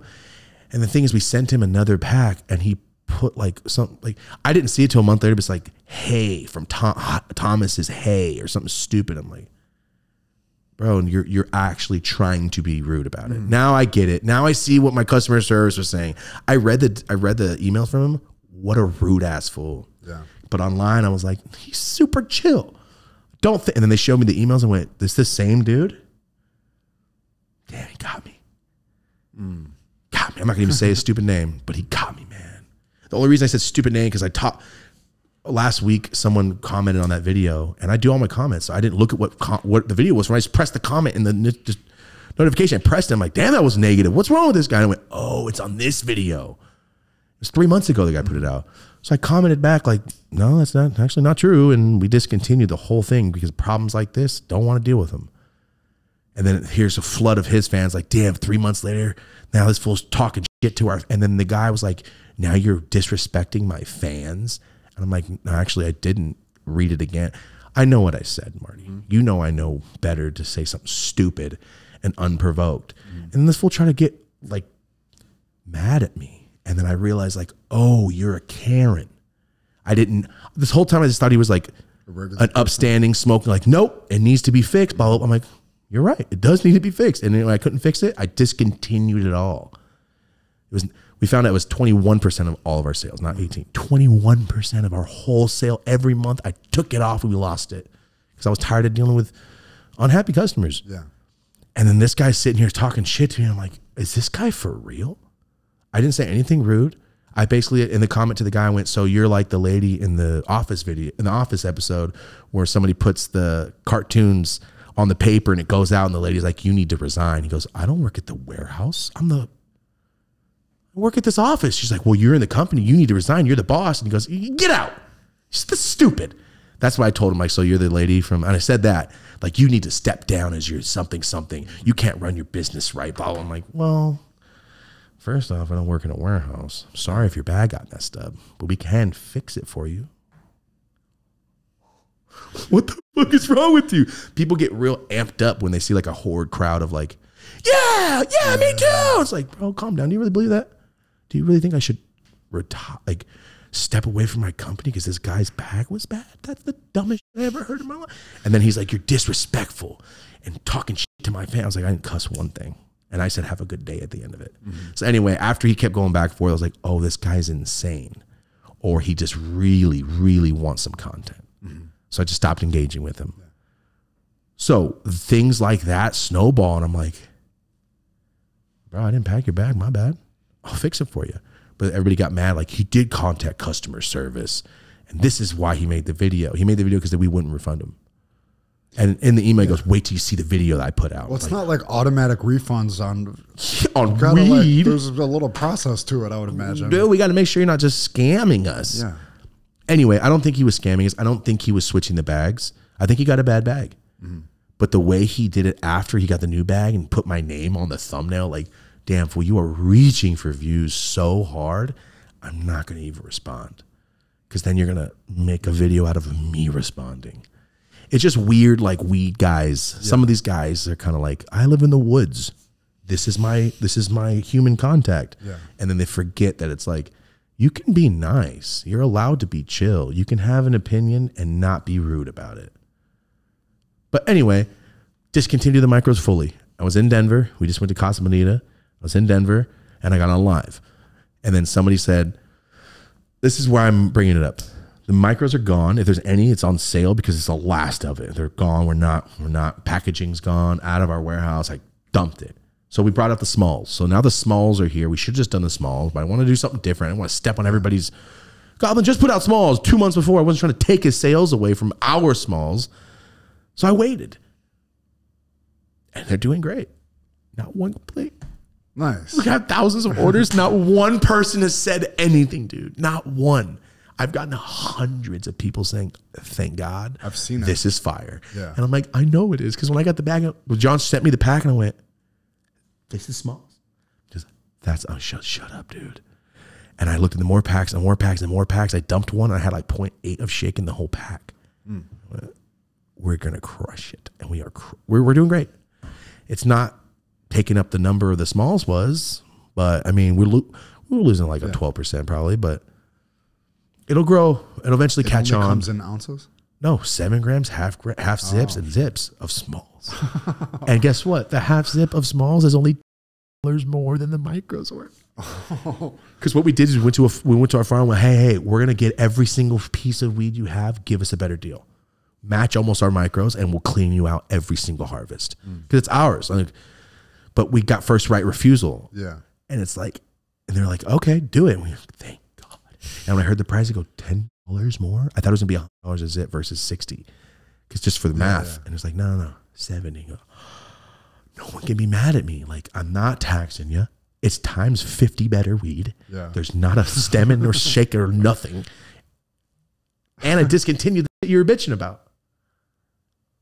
That's a step. That's like a step forward. Yeah, I feel like the GTA covers. They start slowly move just like that. And they're gone now. Everyone that's ever want to talk shit can go, well, what? We just want money. Is it bad? It's probably way more. So everybody that's mad at me can go, you covered all your angles, huh? You really didn't care about the money. Like, I know I didn't, dickhead. That was the whole point. Like, money can be lost. It's okay. We'll make more. I'm so happy about it, dude. It's awesome. So back to what I was saying. I did this a month ago, a little more than a month ago. And we're slowly phasing it out. I didn't want to talk about it yet. And then people are going, what? And then I did talk about it on Twitter. And you know how many people got mad at me for discontinuing them? Because like, damn fool. But they were like, it was a different angle. Like, you're only out for yourself. I'm like, I don't know how else to put this. You could just shut up, bro. Yeah, I'm out for myself. I'm losing so much money. What are you saying to me? People were mad at me because they're like, what am I supposed to do now? I'm like, bro. There was a lot of happy customers too. Oh, there was thousands of people shitting on me saying that I'm taking money away from their kids. Somebody said that I'm getting them evicted because I took the micros away. Obviously, you're selling weed, man. Obviously, is that what you're saying? But it's shocking to me. It's like, oh, I can take them away and now you hate me. But if I left them, they hate me. How about I just discontinue it and I don't care about you? Because that's insane that you say take money away from your kids. This is crazy. Someone told me that. They emailed me it. If I ever can see you, wait till I'm like, what? What are you saying? And then I think of the dude that showed up at the Merced meet and greet, like, oh, some people are just unstable. I think you might be insane. Because that's the correlation. Other companies like this, like, bro, what? Exactly. And I always use that example. Do you go to Walmart to go, hey, I don't like any of this shit, and walk out? No. So don't come to Push Trees and go, God, I hate your clothes. Like, I would never buy them. Like, why would you even say that, bro? If you don't like it, go up to a guy like, I would never date you. Like, well, you're a mean girl. That's what that is. Like, why would you say that to him? So I'm in Denver. Sorry for the rant. I'm in Denver. I'm on live.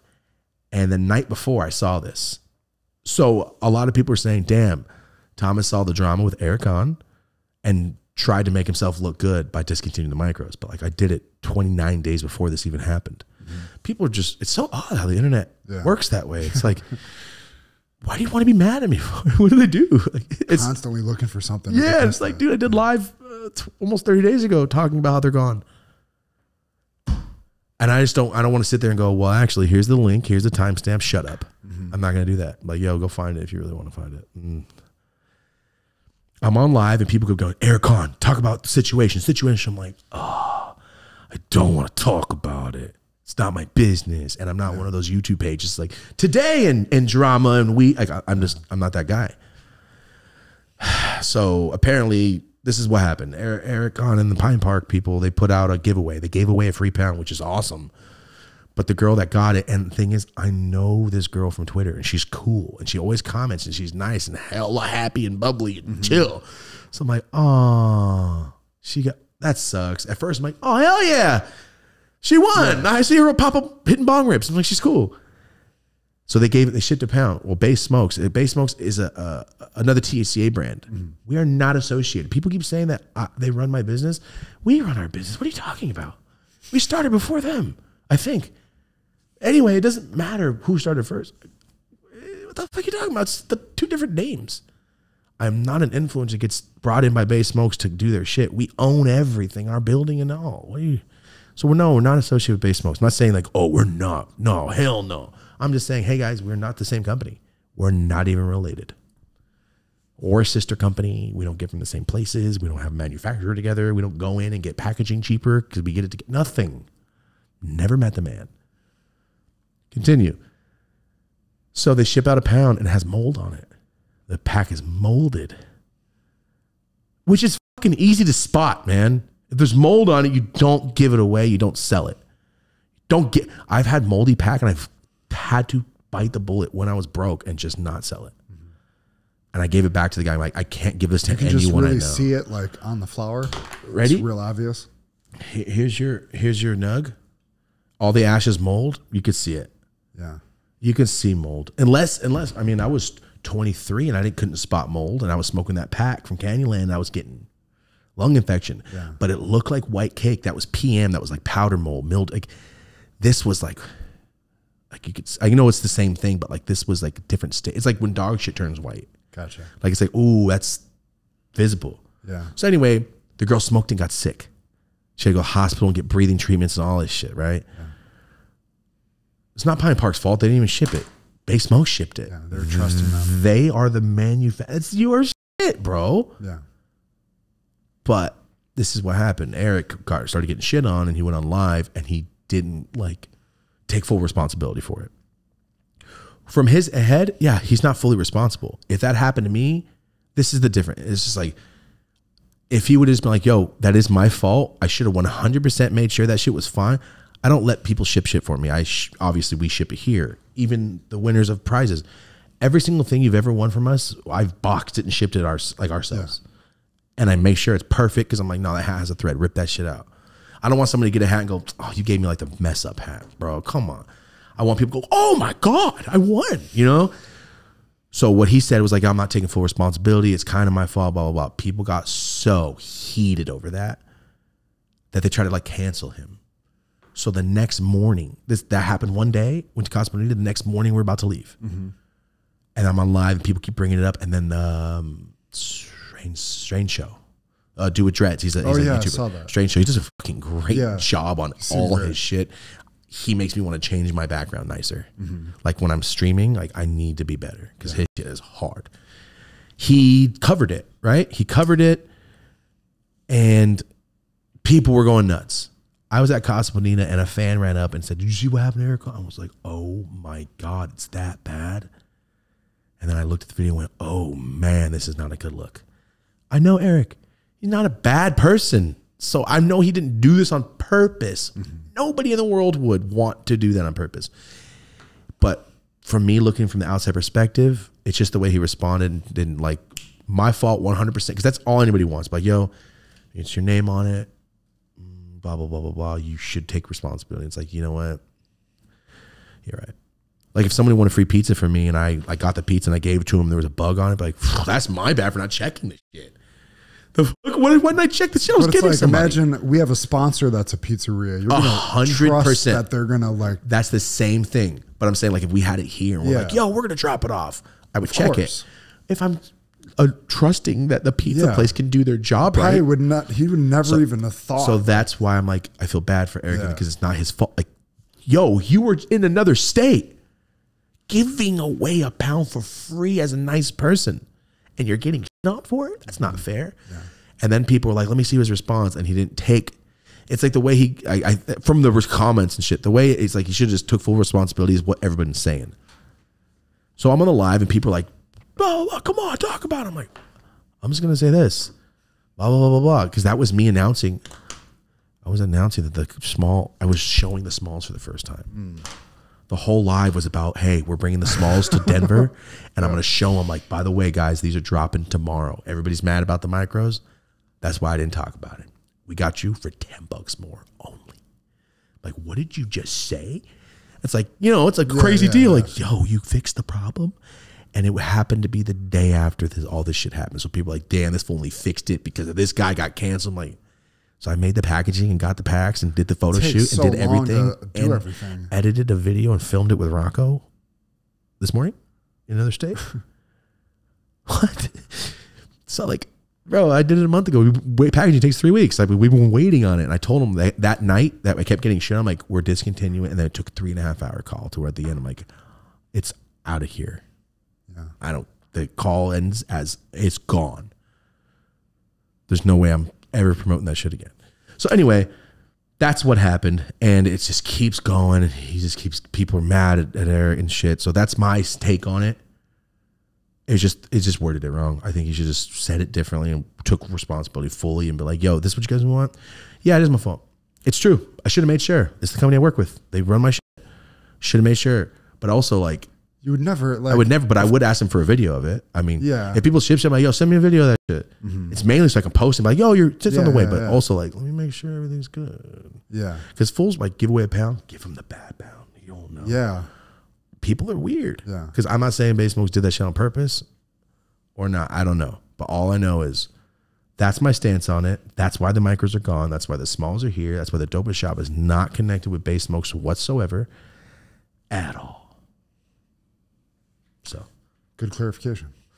Yeah, as people like, yo, you still fuck with Eric? Like, yeah, man. What's wrong with you? It's not on purpose. You didn't maliciously try to get someone hurt. You know? And then the girl's super pissed. The girl that got mad is super pissed.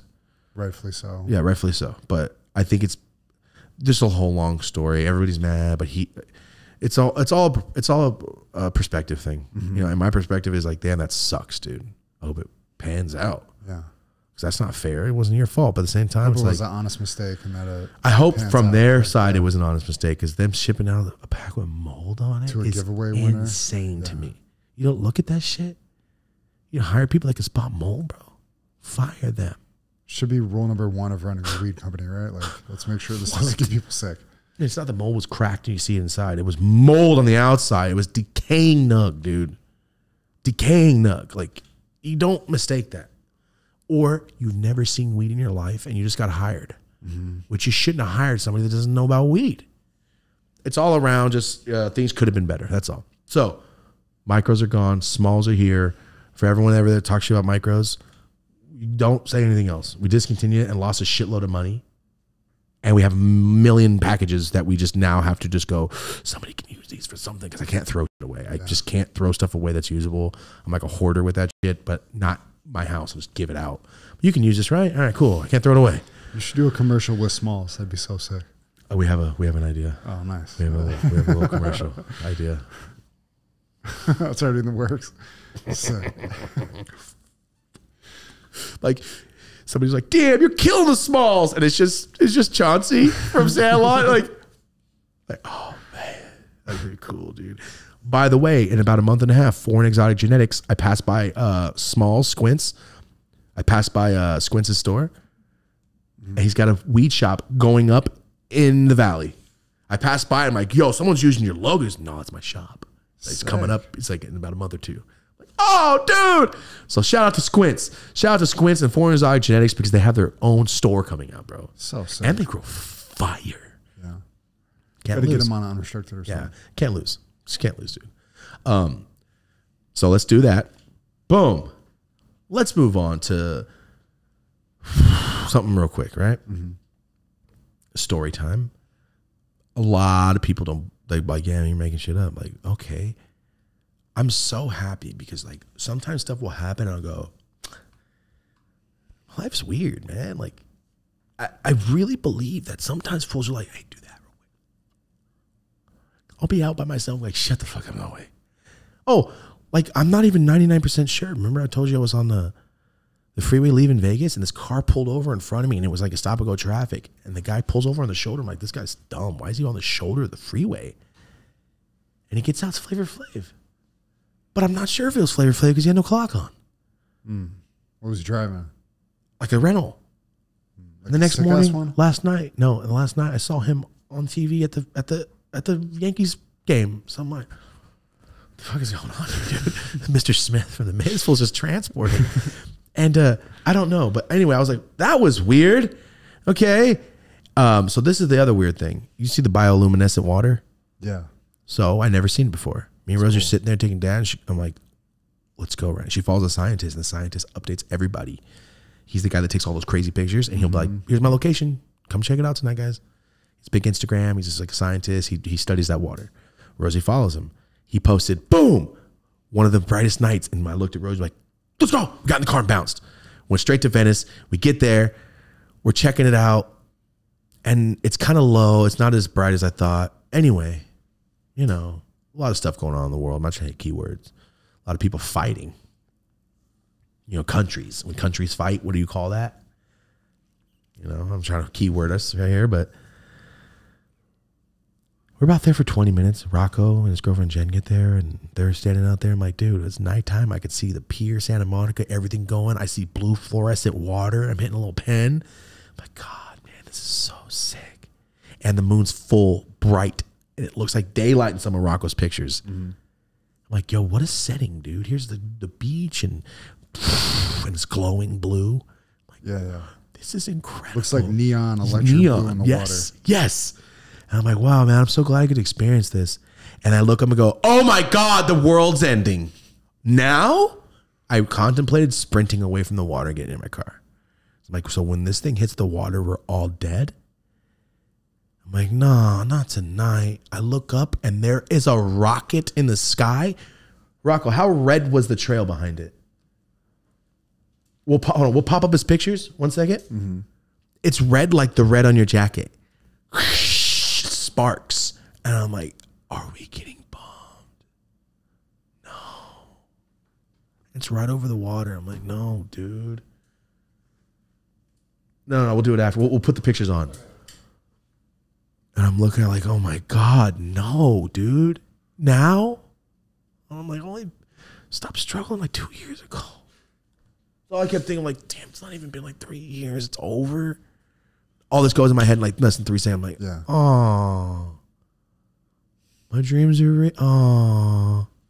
And I just see this rocket in the sky, Marty, with a red trail, like the reading or that star. The more you know. Yeah. The Bright trail. like that, a trail, and then it breaks, and I'm like, oh no, and then it shoots out these 3 things, and the thing breaks into pieces, and it's still rocket bright, and I'm like, oh God, and then it starts to swirl, and like, you know, Disney, hey, welcome to Disney. And they do the little signature. It's got star trail. Yeah. It started spinning as if like gel pen gel sparks. You know those flowers you light, the fireworks, they go. Yeah. It was spinning like that with the sparks shooting just like that with the big rocket thing still moving. And I'm looking at it, I'm like, what is happening? It's not a rocket, so we're good. There's a UFO going ape shit right here. Full spinning. Rocco, what did you think it was? I thought it was a rocket at first. Right at first, I'm like, we're getting nuked. Yeah. Because the way it was lit up, it looked like a missile. It looked like a missile. Big, long, just thing on fire. I'm like, oh, God. And it came out of nowhere. I'm looking at the water and went, why? Over the mountains. Why? Like a missile. And it's coming toward us. We're to the beach. And I'm like, no. Hit downtown, please, bro. Not the water. Because hit the water, the whole city's out. Yeah. And I'm like, we're not getting out of this. This sucks. And then it starts doing this. Like sound rings. Mm-hmm. Like, what is happening? It's spinning. It's going. And then the trail's orange now. I'm like, what is happening? And then it goes. It shoots the little rocket thing. And then the rocket thing is breaking the barrier of sound or something. It's doing this. And then everything around it like this, Marty. You know when things break through an invisible force field in movies and it stretches it and then it finally goes.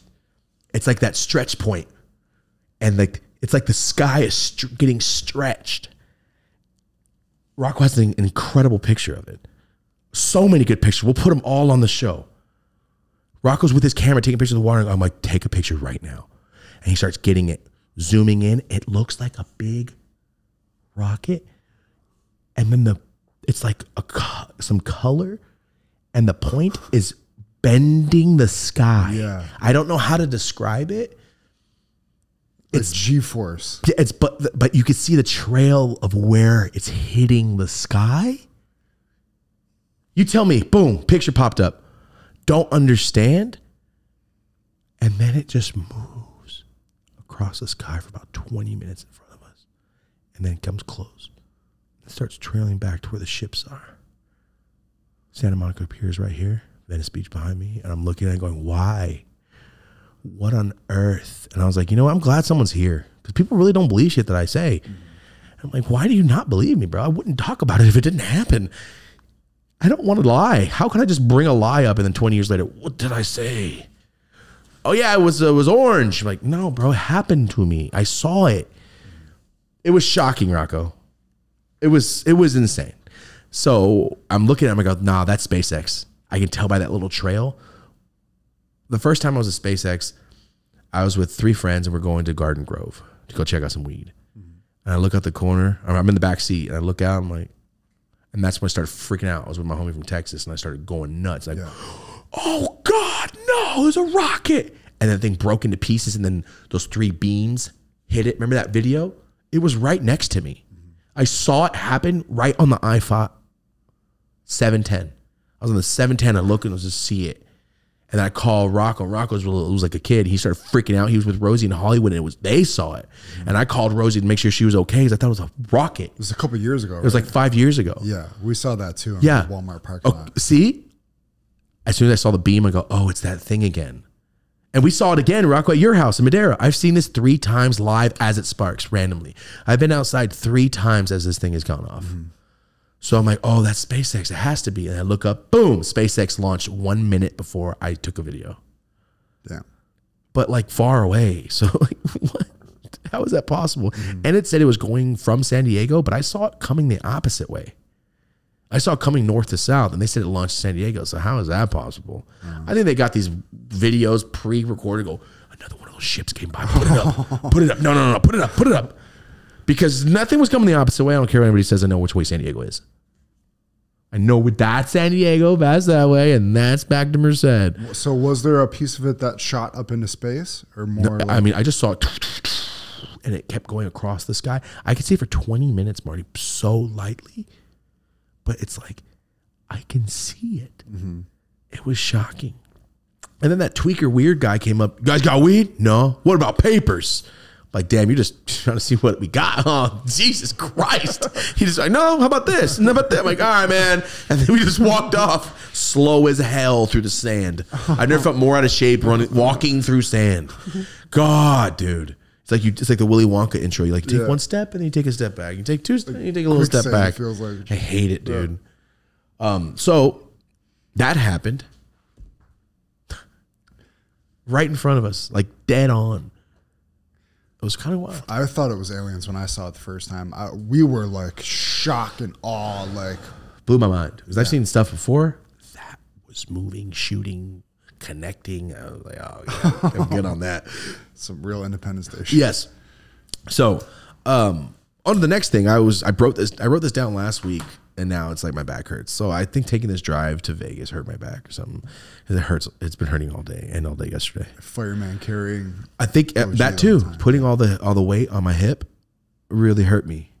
I think so. And we helped Rocco move. We put that thing on my hip to carry it. It was too heavy. You know, the whole experience was a good prep for like having kids, honestly. No, my kids will listen to me, but you're done drinking because I won't buy it for you. Yeah. Oh, you'd be like, well, I'll buy it. Like he's not a kid, so he can do it. Yeah. Yeah. So I put in the notes, my back is 85% better, and now my back is all hurting. It's just a flare up. But the other day I was at my house, I bent over, grabbed something, and I started walking and went, I didn't hurt. Nothing hurt when I just bent over. And then I thought, when's the last time my back hurt? And I'm like, I think I'm good. And I was bent over and I started benching. I was working out. I was with Rocco, but it was like day 2. And I'm only doing like 140, 150. And I was like on the 6th one, I went. And when it went up, I kind of like, and it went. Doesn't hurt. No, it felt like I was like 16.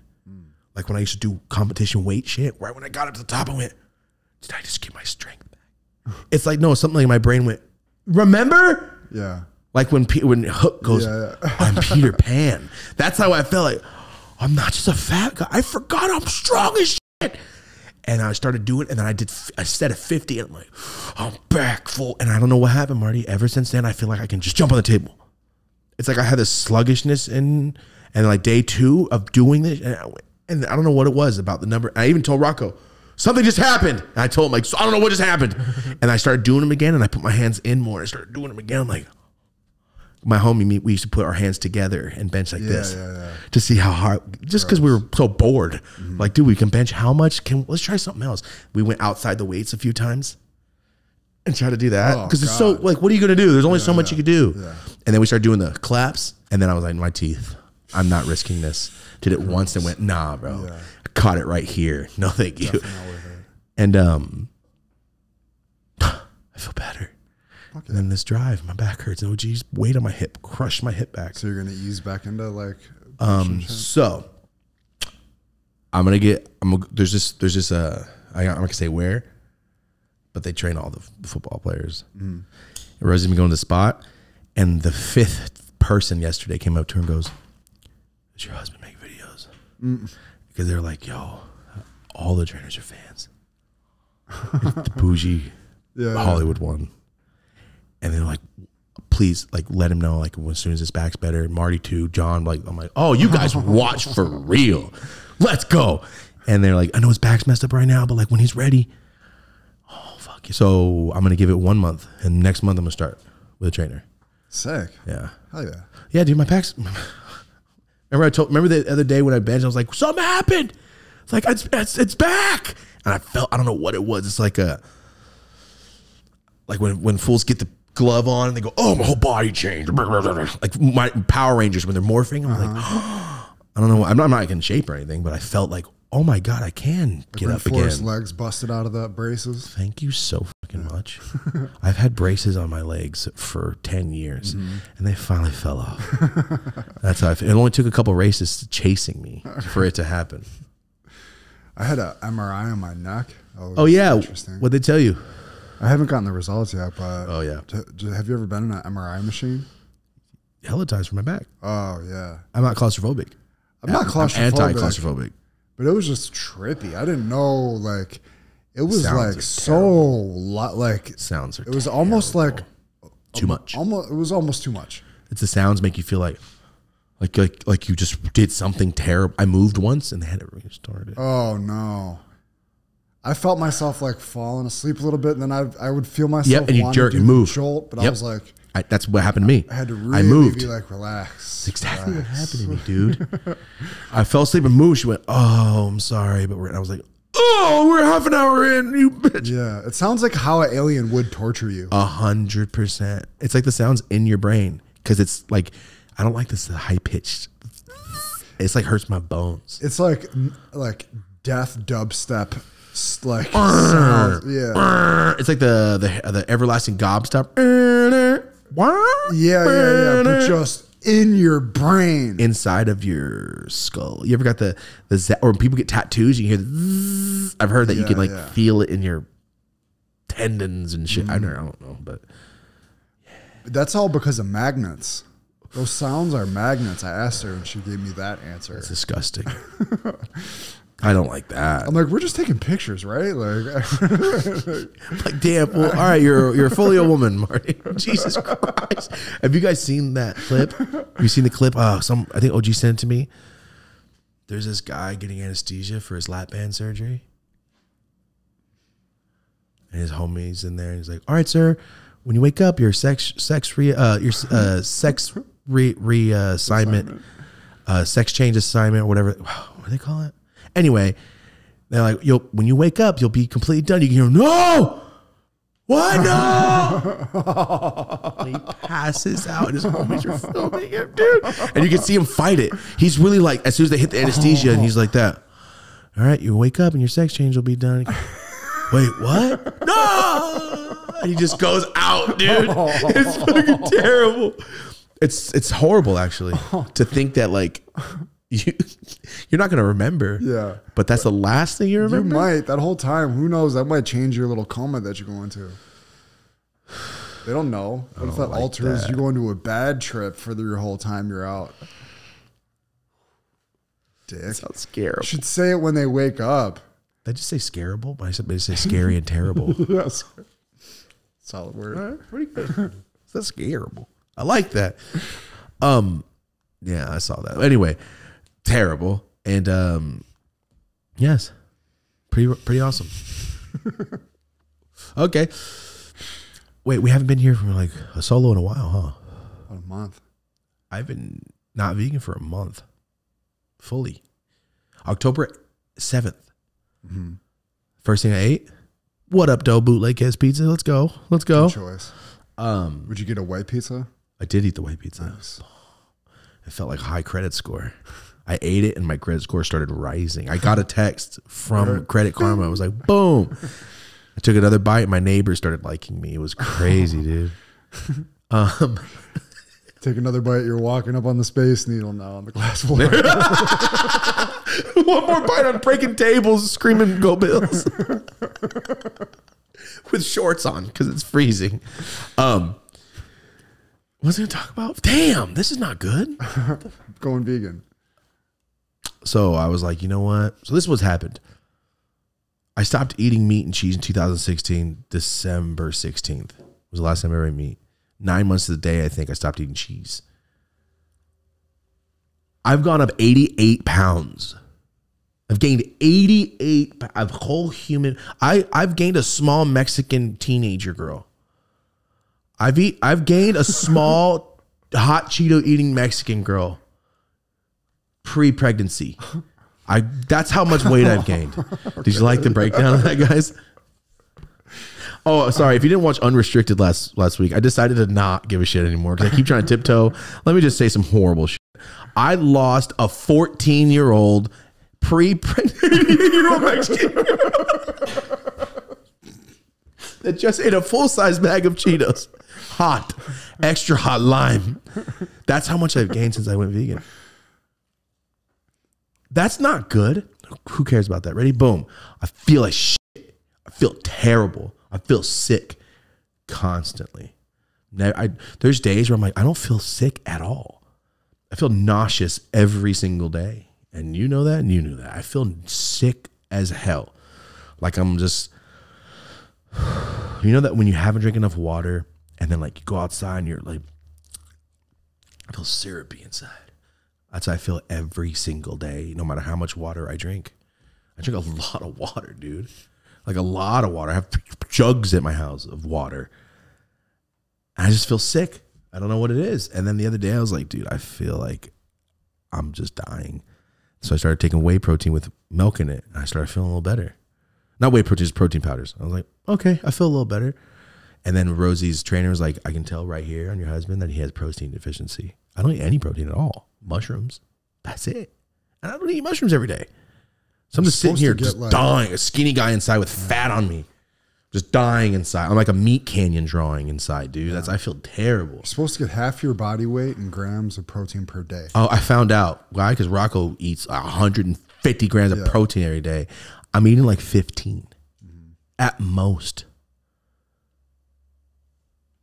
Yeah. I don't eat nothing, dude. I'm fat and I barely eat. The past month, I've been eating a lot. It's like I got my appetite back or something. I've been eating cheese. I brought dairy back in. I feel so much fucking better. And I lost 12 pounds in 14 days without trying to do that. I'm like, wow, that's weird.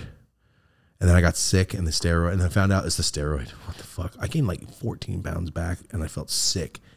And Rosie gained like 15 out of nowhere. And then found out the steroid just makes you bloat and catch water weight. And I was like, oh, that's why I feel like shit. So the past week I have felt bad. But other than that, I'm no longer vegan. I've been eating honey. If eggs are in the bread or mixture, I'll eat it. I'm not trying to eat eggs though. I'm not eating meat. But I am eating cheese. And you know what's the best thing in life? I've been eating cheese burritos again. Yeah. Wait till you get you a nice egg hash brown cheese omelet. I'm just not a fan of eggs. But it's the thing though. If you're not going to eat meat, I just don't like them. yeah, I didn't like them that much when I was not some vegan. hot sauce, some cheese, some hash browns, No, it sounds bomb. It's just or in some fried rice. It's just so like Jeebus used to work at a postal place and he made me a card, like a business card, and it just had my name and like 8 facts. And one of them didn't have a fact. It just said bean and cheese burritos. I ate them. I eat them every single day of my fucking life. Every day. Yeah. It's just bomb. I can do that and work and like, oh, cool. I'm not fucking hungry.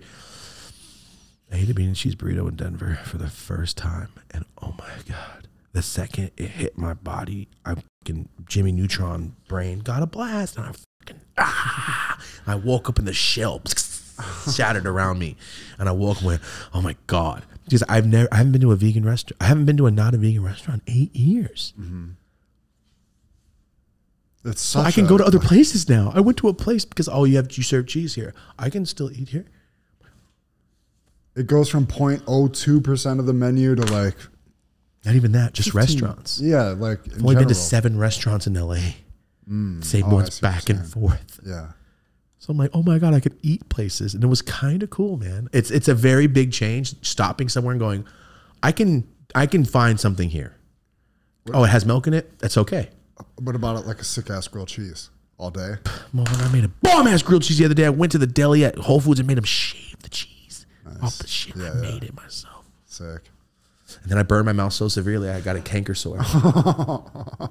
And the bread was it was so hot when I bit it that the roughness of the bread scraped the skin off my Damn. I told you, I've been dealing with it for like 4 or 5 days. It hurt so bad. I couldn't even eat the pizza fucking in Vegas. The one I want to try because I couldn't bite on that side. It hurt so bad. Fuck. I was at the Raider game when I was drinking. Is when I went, oh, there's a canker sore in my mouth from grilled cheese that I made. God damn it. Bomb though. I scraped the whole roof of my mouth skin off. Shout out to everybody that gave me the suggestions on places to go in Seattle. I caught me a real nice grilled cheese and good Where? coffee. You don't remember. It's at a restaurant starts with a G. It sounds like a Starts Giordano's, with a G. Girardelli's, Gia something. You go in there, you get the grilled cheese and the coffee. Yeah, I smelled coffee 2 days ago and I went, that doesn't smell bad. I think my body's changing. I really do. Yeah.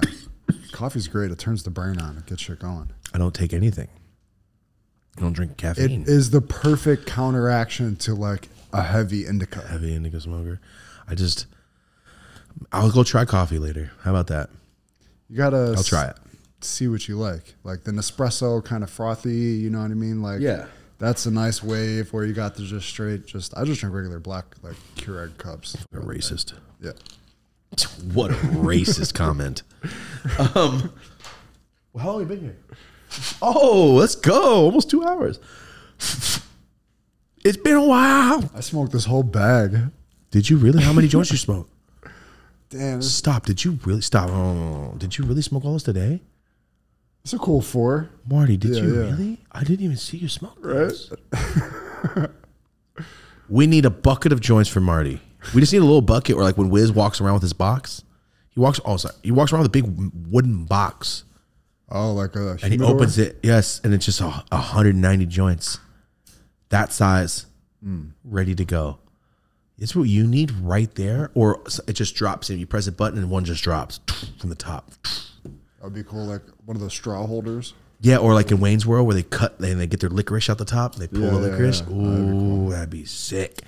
I would do Sour Punch version of that in the car, except I don't want to die of obesity. Number 2, I don't want sugar all over my fucking floor. That's the worst. Every time you pull, it just dust of sugar.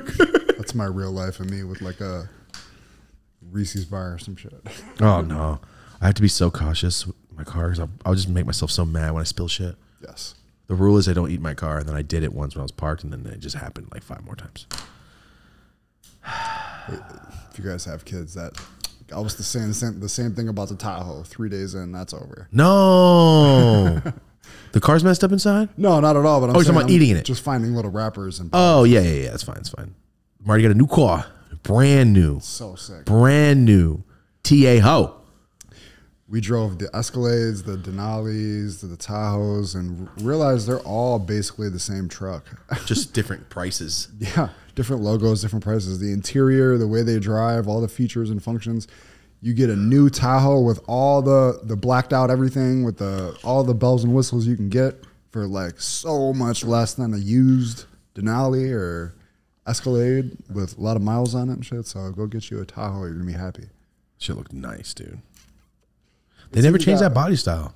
It's the same, and no need to change it. It's like it's bigger than, I'm pretty sure it's bigger than like the Escalade as far as the storage and stuff. How was it parking that thing in there today? It was easy. I didn't even think about It's got it. how yours has the 360 camera view. Like it was easy. Oh, let's Factor go, it in. Marty. Yeah. Just a fun fact. I usually back Marty out because our neighbors park real close, and it's a shit you have this much. The last time you left, Yeah, it was inches. Marty, less than an inch, Marty cleared the parking thing.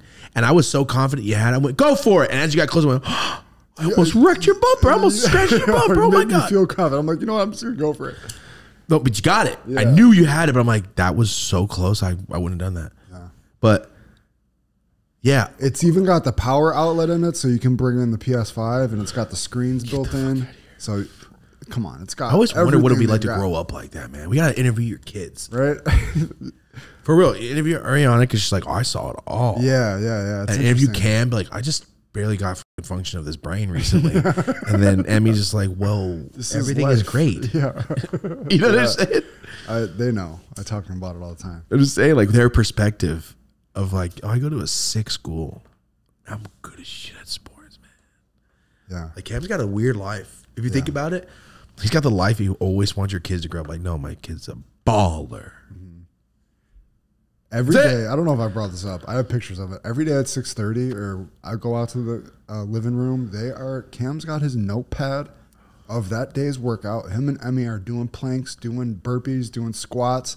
He's making sure she's got good form all the way through. They do it again at night. Ariana's straight like meal preps. She's got her like lunches all stacked up. She got a job. She's making more at her. She already got a raise, which is crazy. Like things are going really well. And then what'd she do? What else did she just do? Come on, what was it? You guys called me about. Oh, Emmy. No, Ariana. She did something awesome. She's been on a roll. Ariana did what? She has straight A's. Straight A's. Let's yeah. go. That's what it was. Yeah, she's Sick. crushing it in school. In high school to have straight A's, that means you care. When you just started your first job, that is a demanding job where they're on you. And crushing it. Yes. And her manager came over to us. He's like, I normally don't do this. I don't talk to parents like this, but she's a great learner. She wants to be here. Started going Let's in about how go. awesome she was. I was like, damn, you're really crushing it. Then my little daughter just got student of the month on Friday. I ain't never got student of my life, either. bro. Right. That means you really care. You're cool as shit, dude. I remember the people that got student of the month. I was like, how on earth did you? What? You did all your work? All of it for real? That's how I was a kid. Like, I don't do any of this Cam shit. started indoor soccer also on Sundays now. God. But he's like, we were in Seattle for his first game, but you can like pass to yourself off the walls. And Yeah. it's like, he got like 8 goals and like 5 assists. This fool needs to be put up in a different league, dude. Truly. Truly. I guess it's way easier out, and it's like a smaller space. Yeah, it's small. There's It's less. There's only 5 players on the field. Every time that door opens, a little dust falls from the ceiling. Our white slave Trent needs to fix Slip that. You're gonna start living up there if you don't fix that. We're not gonna let you That's where out. he's at right now. He's not, but that'd be cool. Yeah, we're not gonna let you out. Okay, hold on. Cam's crushing, Emmy's crushing, Ariana's crushing. Done. Sick. New truck. New truck. Oh, guys. So give us your opinion. The next solo episode, we're going to try the different seating. This is fun. I like this a lot. Easy. I used to sit here and Marty sit there like in season 1, except he's not remote and 90 yards away. This is technically like one table. This is like one big table. Our center cam right now, our wide, is a hanging camera. It's cool. All the rest of it's fine. So what we're thinking is, last time, guys, I don't know if you can see, but right there where the Homies for Life is where our new camera 200 mil goes. Our 200 goes on. G Master Son, Yes. 70 to 200. And it hits Marty super sick, and we see our whole set finally, and you can break it up and see cool shit behind Marty. Do you guys want solo episode? Because what it will be is like my head will block a little of the sign. My head always blocks a little of the sign because it's always behind my head anyway. So also, this is a glareless TV. This is not a sign. I don't know. I mean, obviously, you could probably see that from there. But when it's full, it looks like it looks like a real sign. We have a new custom build PC on the way coming that we're going to be hopefully being able to drop stuff up on the Live screen. and switching, switch, clips, throwing shit out take there. stuff to the next level, go live. Do these episodes live. Come on. That's how Rogan started doing it. That's the idea behind the screen. So that's why the screen's there. We're getting our PC because Marty's going to be sitting here doing live switching. So while we're talking live switching, press stop. That video is edited. We've been talking about it for a while, but we're working out a deal company. So yeah, Guys, we have 6 4K it's gonna cameras. Save me. It's going to save me a 3 lot days time. of editing, dude. Yeah. 3 days of editing because it's 6 4K cameras for 2.5 hours. It's a lot. It's a lot of editing and overpowering on the computer for that many angles and that many drives. 15 hours of footage because it's multiple exactly. cameras, you know? So live switching, you just switch. And if you want to go back, you can go back and edit it a little bit. You So walk away with it like pre-edited. 85. If you get good, once I get good at it, it'll be like have a really good base edit. Go back and just make it perfect. So what we're saying with that is things get a lot easier. We're going to get more content because now Marty has 3 extra days a week. Also, the big news, Marty doesn't edit Dope as Yola anything anymore as of this month. Doesn't do anything anymore. 100% going in. And it's working so much easier. I had this guy working on thumbnail. Oh, you're doing that? Cool. We're doing podcasts. And imagine if you were doing it all. It doesn't make sense. It's insane. In the time I have no of, idea how we did that. of 24 hours on Earth. I don't know how it's working. It's impossible. It's like me adding 2 more companies on. Yeah. Like going, all right, do it all again. But was a lot. how? It's not like, oh, I can't do it. It's like, how do you do it in that amount of time? It's physically not possible. Yeah. It's like, yo, I have 28 hours of homework. Well, you have 20 hours. Like, we'll get it done. Like, it's not going to happen, dude. It's like, when you were like, it says 30 minutes to get there, but I got to be there in 20. Can I shave that 10? You can do that. Yeah. But not with editing, bro. You can't rush and go around traffic and editing. There's no fucking You're being a dick and responsible for going on every the frame in shoulder. that video. Everything. And if one frame's off, it's not done right. It's crazy, man, how much goes into it. So we're going to live switch. Do you like this setup? Me and him across from each other. I like this setup a lot. I like this setup a lot. We haven't done that in so long, bro. But I like this setup in the terms of we can look at each other and have the camera on us in both of our faces while we're looking at each other. Yeah. Here, I have to look here. But it's Yeah, kind of cool. It's kind of cool still. And we got this angle over here, boy. You know? And then you got Marty's angle over there. Bam! So you tell us, Marty right here, mixing board, because we're going to put a camera above him so you could see all of Marty's shit. And when he's smoking, the smoke rising, and just, I don't know, kind of a cool shot. Because what it is, guys, is this what it is. Ready? Having a third person here is hard in an interview because it jumbles everything. Either this is here or this is there. It turns everybody's eyes this way. Everybody has to look this way, which is the cameras are not there.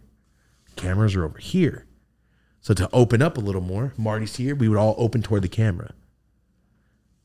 That's why I think Steve-O, when Steve-O got here, he turned his chair completely sideways and looked this way the whole time. Because like that's what you do in TV. Yeah. Well, this is a podcast. But how about this? Ready?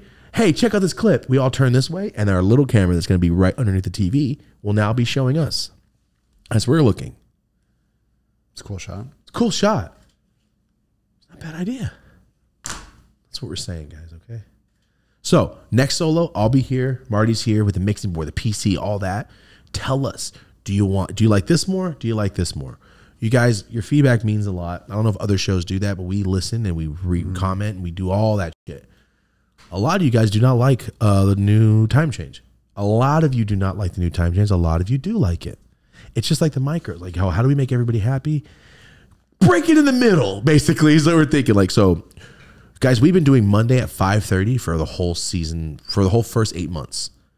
And then we were doing it at 5:30 and everybody loved it. But Monday Night Football interfered and we're like, dude, people are like choosing between Monday Night Football or us. We're going to lose every time.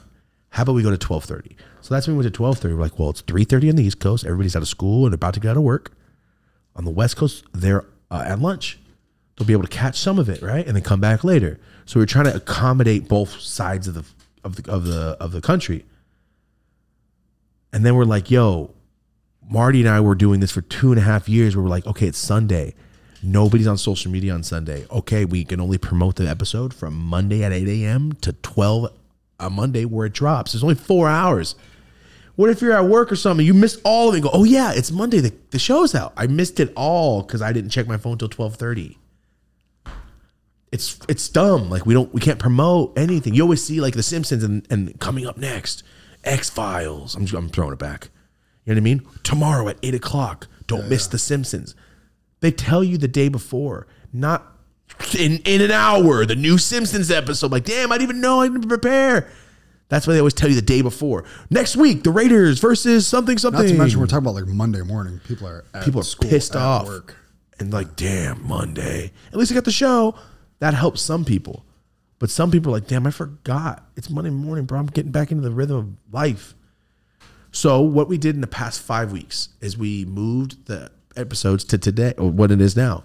Wednesdays at 4:20, right? Wednesdays at 4:20. It was Wednesday at 12:30. But Goblin texts me and goes, bro. And I was like, oh, God. His Gobcast comes out at Wednesday at 12. We would be shooting him that's not cool, bro. That's not cool. We would mess up his views and his premiere, and then people got to go, do I watch Goblin or do I want to watch Dope as Usual? And then you got to choose. That's not fair. That's lame as hell. It's like watching two teams back and forth like, I missed, shit. And then you just pick one. We don't want to ruin his views. We don't want people to have, and ruin our views too in the end. People watch Gobcat. I don't want to fuck up our views either. So we're like, all right, 4:20. And we're like, cool, your show's always going to be done. And then our show comes out. We're not messing you up. And then 50% of the people going, damn, I forgot about this show because it comes out on Wednesday at 7:30 my time. And I'm like, okay, I get it. But me and Marty need those 2 days to promote. And then we're thinking, if we post a clip, like Dane Cook, we post a clip on Monday and he goes, get ready in 48 hours, the episode. You're going to be like, what the hell, dude? Come on. In 2 days? You're going to keep scrolling. Which we want that. But at the same time, doing it, now we're seeing the cons. We only saw the pros. And now we're seeing the cons of people going, in 2 days it comes out. I'll be back. And I get that. I get it. But also, we need a day at least to promote the episode. So this is what I brought up to Marty last night. I go, hey, I know we just changed the fucking showtime. I know we just announced it and like commented back to 4,000 comments about it. But I think it might be too late in the week because it's almost Thursday. But we only did Wednesday because we don't want to mess up. Nick is our homie. We're not going to do that to him. A lot of changes. There's a lot of change. But also we're dialing shit in. New set. Tweak this. Yeah. Me and Marty are electricians now. See the light at the top left? We fixed that today. Well, I did it for a second and then Marty got it to stop. And then I lifted one thing and it just stayed. I go, well, we're electricians, right? Tape this thing shut. You did that for about a half hour and then it stayed on. And then we're supposed to have lights behind us. They're not. This one's having a rave. Yeah, this one's on MDMA behind me. Will not stop. And Marty's is just chilling. So unless you want behind my head, like the SpongeBob jellyfish episode, So much not going to going into happen. the set. I don't know what's going on with SpongeBob references today. Sorry. I fucking love him. Oh, and in 1 hour, Dan Cook episode comes out. Boom, let's go. So what we're thinking is, what if we just did 12:30 again, but on Tuesday? Because I know the Honeydew comes out at 8 a.m. on Tuesdays.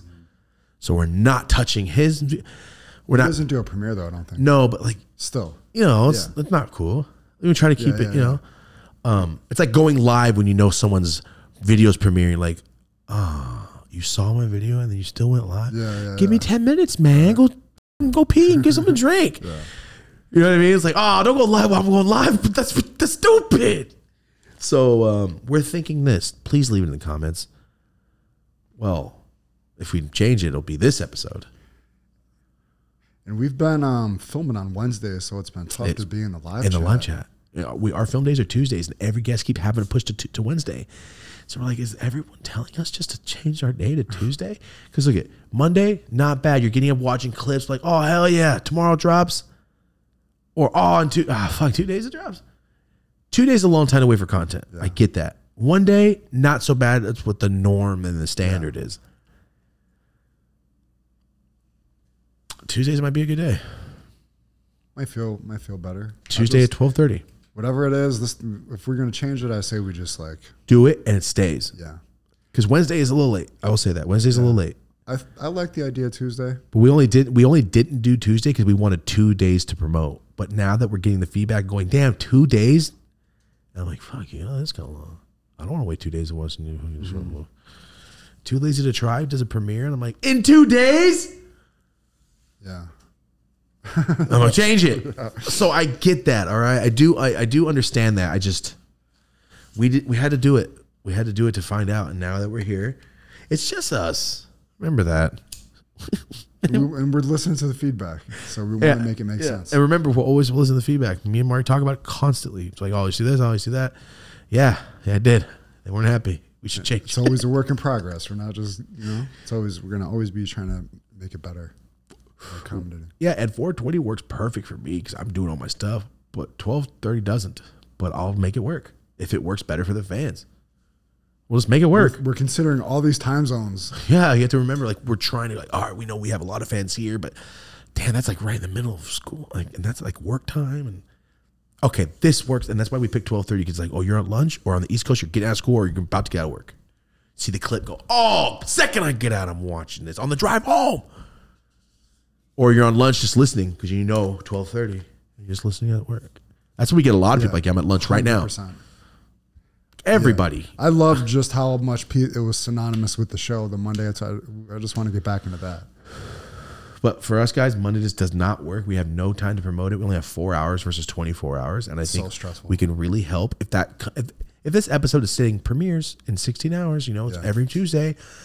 There's 150 people on that live chat going, damn, all right, tomorrow I'll be back. But they leave a like, leave a comment, and then that makes YouTube go, oh wow, there's a lot of attraction in this video that's not even out.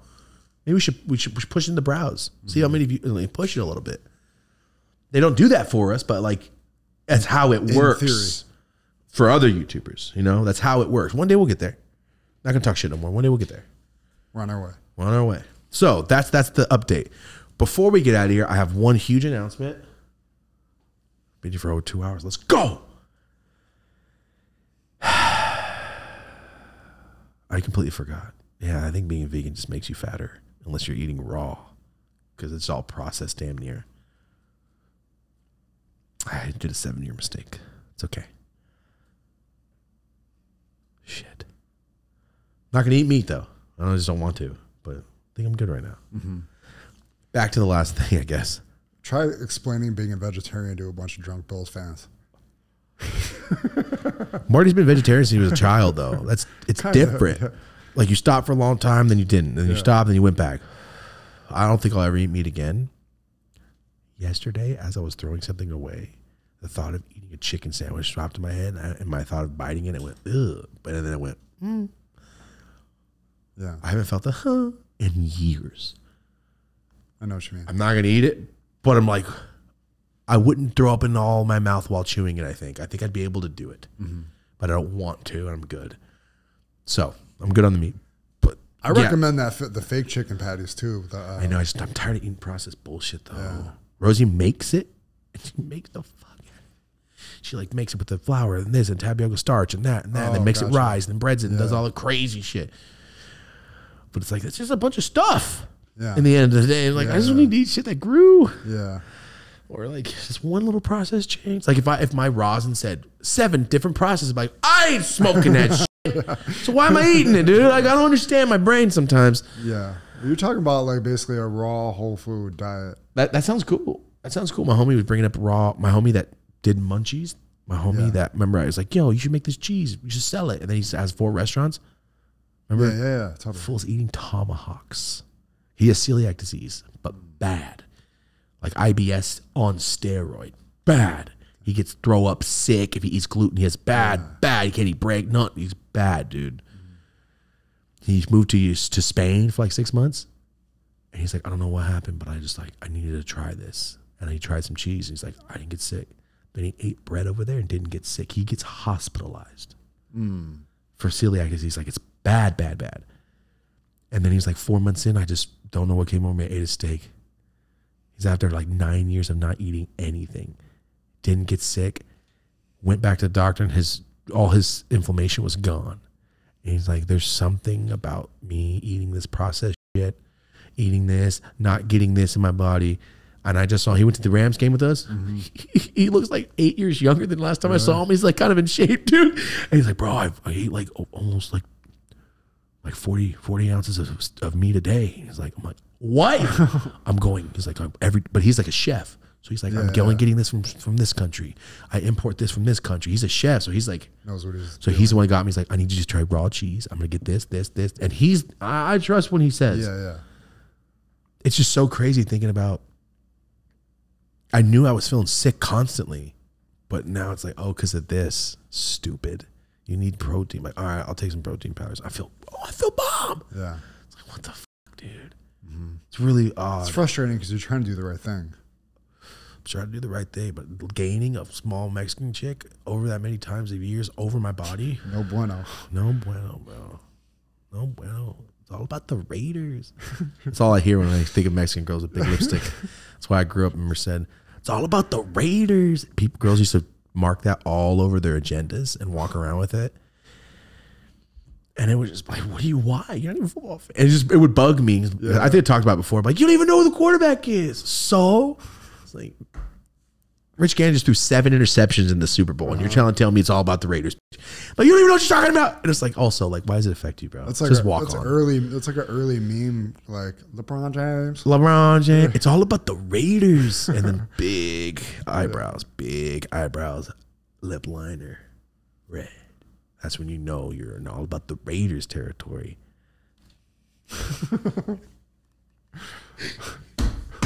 I just described like 6 cousins.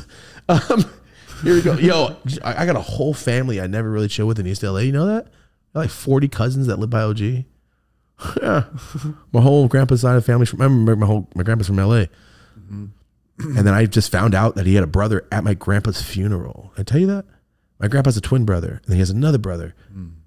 Since when did you got an older brother? Never met him, never seen him, didn't know he existed. At my grandpa's funeral, I shake this guy's hand. I'm like, dude, you look like my grandpa. Who are you? Like, hey, how you doing? He walks on. I was like, who is that man? And I was like, Uncle Tony. I go, who's Uncle Tony? Like grandpa's brother. I'm like, this man didn't come around ever? How do you have a brother and never see each other? That's so weird to me. You have families? You guys don't see each other ever? I've been alive for 20 years, man. Anyway, they all live in East LA. And I went to my great grandma's funeral once, and I was sitting there, and I was like, you guys are rolling blunts up? There's kids right here. I don't think I fuck with this part of the family. I'm just saying, like, it's grandma's wake. You guys don't know me well, but I got packs in my trunk now. And I'm not doing that. Yeah. You know what I do on the internet? You don't. I'm not doing what you're doing. Yeah. My grandma's fucking, Some there's decency. little kids here. That's the thing I was like, but I was like, it's your house. But I just thought of it like, for real? 9 out of 10 sucks. houses in the hood smoke with fucking little kids in the house. I know, but it's just for me, I was like, dude, we didn't even do grandma's like thing yet. What's going on? Yeah, that's- But I was like, you know what? It's okay. It's not my family. I mean, it's not my house. I have homies that smoke in front of kids. I don't smoke in front of kids, but to do, and the reason is like, people are like, you drink in front of kids? Yeah, but I'm not going, Yeah. get it in your mouth, inhale it, taste my beer. I'm like, no, with smoke, it's totally like, bro, different. it's right in Yeah. the fucking face, man. So that's why I don't do that, dude. They didn't choose to get high, like they didn't choose to get drunk. So, and old people, you can't do that. Anyway, yeah, I got a bunch of fucking Raider fucking families down here, dude. I never met them and shit. It's crazy. There's like sick. 40 of them. It's nuts, actually. Are they like affiliated or not so much? It's like, yeah. Yeah. Yeah, my grandpa at my grandma's funeral. That's why I didn't really like go around that part of the town. I know this. I know one of our cousins. She's like very gangbangered out, and she's mad ghetto, man. She's my mom's age, and they're cousins. And I just remember as a kid, I was been like 8, just doing this. Ugh, just so ghetto. It's like being ghetto is cool, but when you're ghetto and you like love that shit, Ignorant as you're fuck. ignorant as Yeah. fuck. She said something at my grandma's like, oh, I'm gonna put a blue rag on her coffin. I'm like, I'll smash this shit out of this bitch. Who is this? That's our cousin. I'm like, oh, stomp this bitch out. She puts a flag on my grandma's fucking coffin. I didn't know her. And I was like, who just said that shit? And I remember like, we have family in LA? That's when I found out. Like, dude, how come no one tells me about this? We've been in LA hella times. No, we never visit our family. Also, you guys never visit us. It is what it is. That's why I'm like not attached. I'm like, you guys never came to see us. Yeah. I think a lot of families are like that. But it's like, dude, your family, you're in the same town, you didn't even acknowledge? That's not cool. What the fuck is wrong with you guys? And it's not like they didn't like each other. Everybody's fine with each other. Yeah. Are you out of joints? Yeah, I'm sure though. Wasn't sure. Wasn't sure. This whole bag. Yeah, so I found that out. Anyway, it's cool. I'll meet him one day. And then but I saw that podcast talking shit. I'm like, also, hey, was I lying? All right, shut the fuck up then. Here's some weed. Roll up. Like it's just roll up on that kid's head. Like Rihanna rolled on that fucking security guard's head. Roll up on that child's chest. That's how ignorant it was. Anyway, that's when I found out I have gangbanging ass cousins at my grandma's funeral. I was like, oh, she was kidding about the flag, right? Because I'm going to lose my fucking mind. It's insane. And then she came and gave a speech and said some stupid shit. I was like, you know what? She's just ghetto. It's okay. And my mom's just laughing. I'm like, oh, so this is like, you guys know. Okay, it's just like, she knows she's bad, right? Okay, just wanted to make sure. We're on the same page. She had the attitude of John Leguizamo in Spawn. Hey, when he's the clown. Like, it was just like, you're so, get away from me, dude. I have a lot of wild ass cousins, man. I'm the only one that talks like this. And I bet you they don't like it. But who cares? On to the last thing I got to talk about. We've been here for a long time. It's been a while. Okay, it's a great joint, dude. Is that a hash hole? Yeah, someone gave me this and look at it. Look at it. Oh, come on. It's got Homer's face. It's called Hunger Plays? Hungry Plays? What the fuck? Hungry Palm? Plam? I sound like I don't speak We're English. gonna get this plan. Hungry thing Plays. figured out. Yeah. Oh, banana cream turns garlic cookies. Oh, there's a sticker underneath it. Oh, it says it. Okay. Someone gave me this a while back. I've had it in my, I have a huge thing of stuff people give me. I just pick stuff sometimes. The past 2 things I've smoked have been so fire. This is fucking great. Yeah. Kind of Hunger looks like Plays. our new set piece over here. Yeah, whatever forever. Shit looks hard actually right there. His little brain sticking out. On to the last piece. You guys saw Forbes. You did the Forbes article. In there, there's a section called, in the beginning, it used to be about the vapors. Now we know it's about the papers, which is, Javier is a rapper over there. It's a bar. It used to be Adventure Time. Now it's Story Time. Like, ooh, I like you. So We talked about it on the video, but we didn't talk about the podcast. I dropped a video like 4.5 years ago called I Have My Own Papers. What happened was, okay, hold on, here we go. This is what happened. You guys know Josh. Also, Josh is coming back in 3 weeks for an episode. Josh Kesselman. People are going to be so excited. So stoked. Josh that owns Raw. We've had one episode. If you haven't watched that episode, go watch it. It's got like almost 3 million views, which is awesome. And it was before we started getting shunned. It's okay. He's coming back. We're doing part 2. This is what's going on. 4.5 years ago, I wanted to do a paper. I've always wanted to do a paper for a while before that. I didn't have the means. So I asked Raw, hey, do you think you could do these papers for me? Manufacture them, blah, blah, blah, blah, blah. And Josh said, hey, I don't have that bandwidth. You know, we're doing our own thing. I can't really do it, which is normal. He's a huge company. I get it. You don't have a factory to spare. Like, dude, it's a lot I'm asking for. But he said, yo, I can't do it because this, and that. I was like, oh, okay, don't worry. Thank you, though. And then I contacted somebody else, and I'm like, yo, I got this rolling. And I posted like, yo, guys, papers are coming. And we talked about this before. I don't know if he most spoke or didn't remember, but Josh hit me right after that post. Like, bro, what are you talking about? I can make your papers. I'm like, hey, man, you told me I couldn't. That's why I did so much research and found someone else. He's like, no, I don't know why I said that. I was like, what? Okay, cool, let's do it. And we started doing everything. Oh, shout out to Matteo. He's from Italy. Matteo is my artist from Italy. Shout out to Charles from HG Outfitters. He drew my Raw tray. He drew all of my first stuff. Like all of my first designs, he did them, and he's an amazing artist. He took off from Italy because every payment I had, he had to give up to a certain neighborhood leader. Can you bleep his name? Mm-hmm. Just in case? Yeah, bleep his name. Sure. He's like, yo, I get 30% of every dollar you give me. I have to give it to the dude at the front of the neighborhood. Like, or I get my ass beat. Or he said something like that. He's like, or there's like, you know, this is Italy, bro. Like, I don't know what else to tell you. And I go, you're not telling me that part of my money you have to give up. He goes, dude, I want to move so bad. I'm like, this is horrible. So he moved to another country. Damn. And sent me a picture when he moved all juiced out. I'm like, this is what you look like?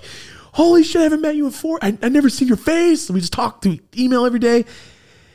And that shit made me so sad. I'm like, you have to give up how much? He goes, dude, this is the way it works here. He's like, I mean, what am I going to do?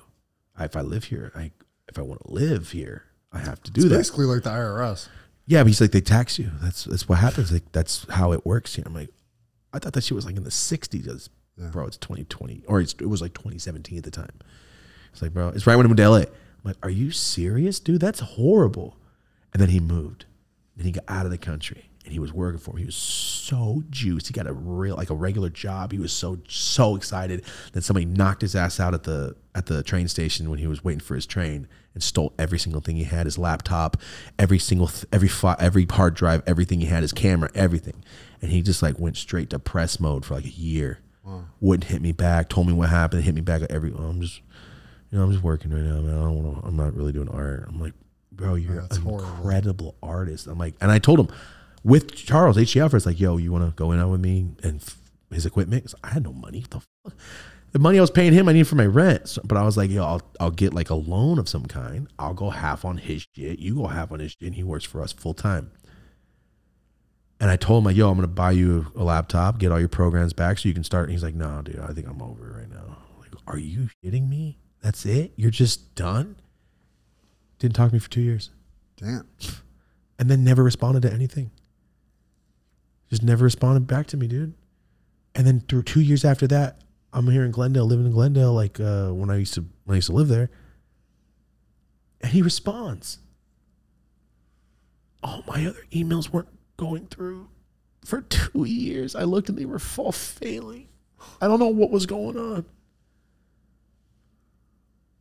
And I think I typed his name wrong, and I was just assuming, oh, that's the one. It popped up. That's the one. Yeah. And I didn't need him. I was just checking how you doing. Yeah. You thought he was just ignoring you. Yeah. I was like, damn, this fool straight ghosted me. I thought we were friends. And then he hit me up. He's like, bro, I've been doing, back and doing art. I've been seeing everything. I follow you. I see everything you're doing, man. It looks great. And that's when I just started doing the podcast. Mm-hmm. And he was like, dude, I see the show. Everything looks, I'm like, are you down to work? He goes, bro, send it my way. When I have time, I'll do it. I'm like, oh. So he did the Push Trees. It was called Push Trees Papers at the time. Push Trees Rolling Paper. I changed the name. He made all the artwork. Ghosted again for like another 2.5 years. Damn. And I couldn't get the vector files from him because he wouldn't answer me. So all I had was a PDF downloadable files. And I couldn't use them. So I was like, man, I'm just going to get a hold of him for another year. I put the papers off. That's after Josh was like, yeah, we could do them. Yeah. Sorry, we're caught up now. Every story has a story. It's so odd. Like, I could have just not said his name and never talked about him. I had an artist and he lived in another country. Or tell that story of him. And he's great.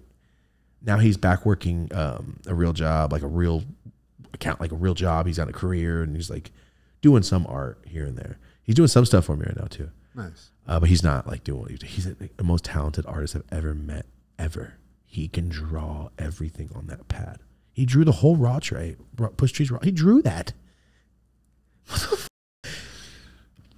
The Push Trees, Push Earl, the Push Trees in that detailed wax dripping, where you could see the layers. He drew that by hand. Yeah.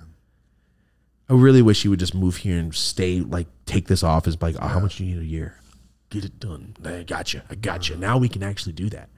Before I was like, yo, can I pay you half? And I'll pay you half after I drop the drop. Like, yeah. He'd always help me out because he knew I had no money.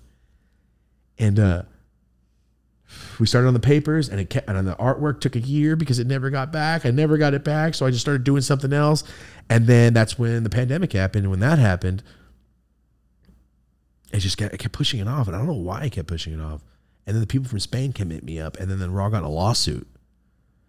I didn't know they were in a lawsuit this whole time, and I was like, damn, I'm involved in that lawsuit. I don't know if you guys talked about this, but I'm involved. I'm like I'm a piece of evidence in this whole lawsuit. Like me as a person is getting used against Raw by OCB. Big ol' ordeal. Anyway, I just didn't do it. Started the podcast. I didn't do it. They kept hitting me up every couple months. Hey, whenever you're ready, send those examples over, the art. We'll get a package done. And the people in Spain they were cool. They were really, really, really were trying to get it done. It's not like Raw was lagging. I was lagging. And I didn't have the money. You know what it felt like when I said that? Like in 40-Year-Old Virgin, I did this all month, all weekend. I got the accoutrement. I made this egg salad sandwich. And I didn't have any bread. That's how I felt right now. And I didn't have any money. I didn't have any money anyway. It was like a foundation. It was the bread of this sandwich. I didn't even have it. I was just like getting quotes and went, how much? What about the minimum? Like, that is the minimum. I go, I'm so poor, dude. This sucks. It's not like I was like hurt over it. I was just like, that's how much it costs to get an order? How could I ever do that? How could I make a brand new Mercedes on the side? What the fuck you want from me? I was like, all right, I'll figure it out. And I was like, all right, so how do I get a loan? I'm gonna get this done.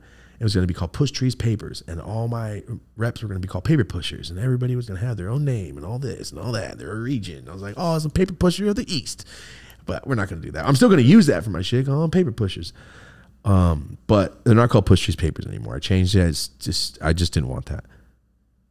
So move forward. Now it's 2022. Shit, now it's 2023. I haven't done them. Fuck, now it's 2024. I still haven't done it. But now I can afford it finally. And I'm like, oh, I can get that minimum order. Let's get it. It's an investment. Let's go.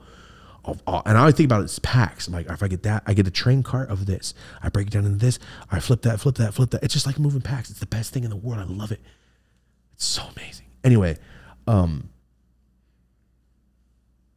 still didn't do it with Raw. I don't know what the lawsuit ended, and what happened was, HBI, like Raw has a huge distribution, right? They're in every store in the world, damn near, which means the dopest can also be in every store in the world if I can get in their distribution line. So I hit up Josh, and he goes, oh, I want to, but I can't. My lawyer advised me to do any alternatives. That's why we don't carry any of it. I'm like, oh.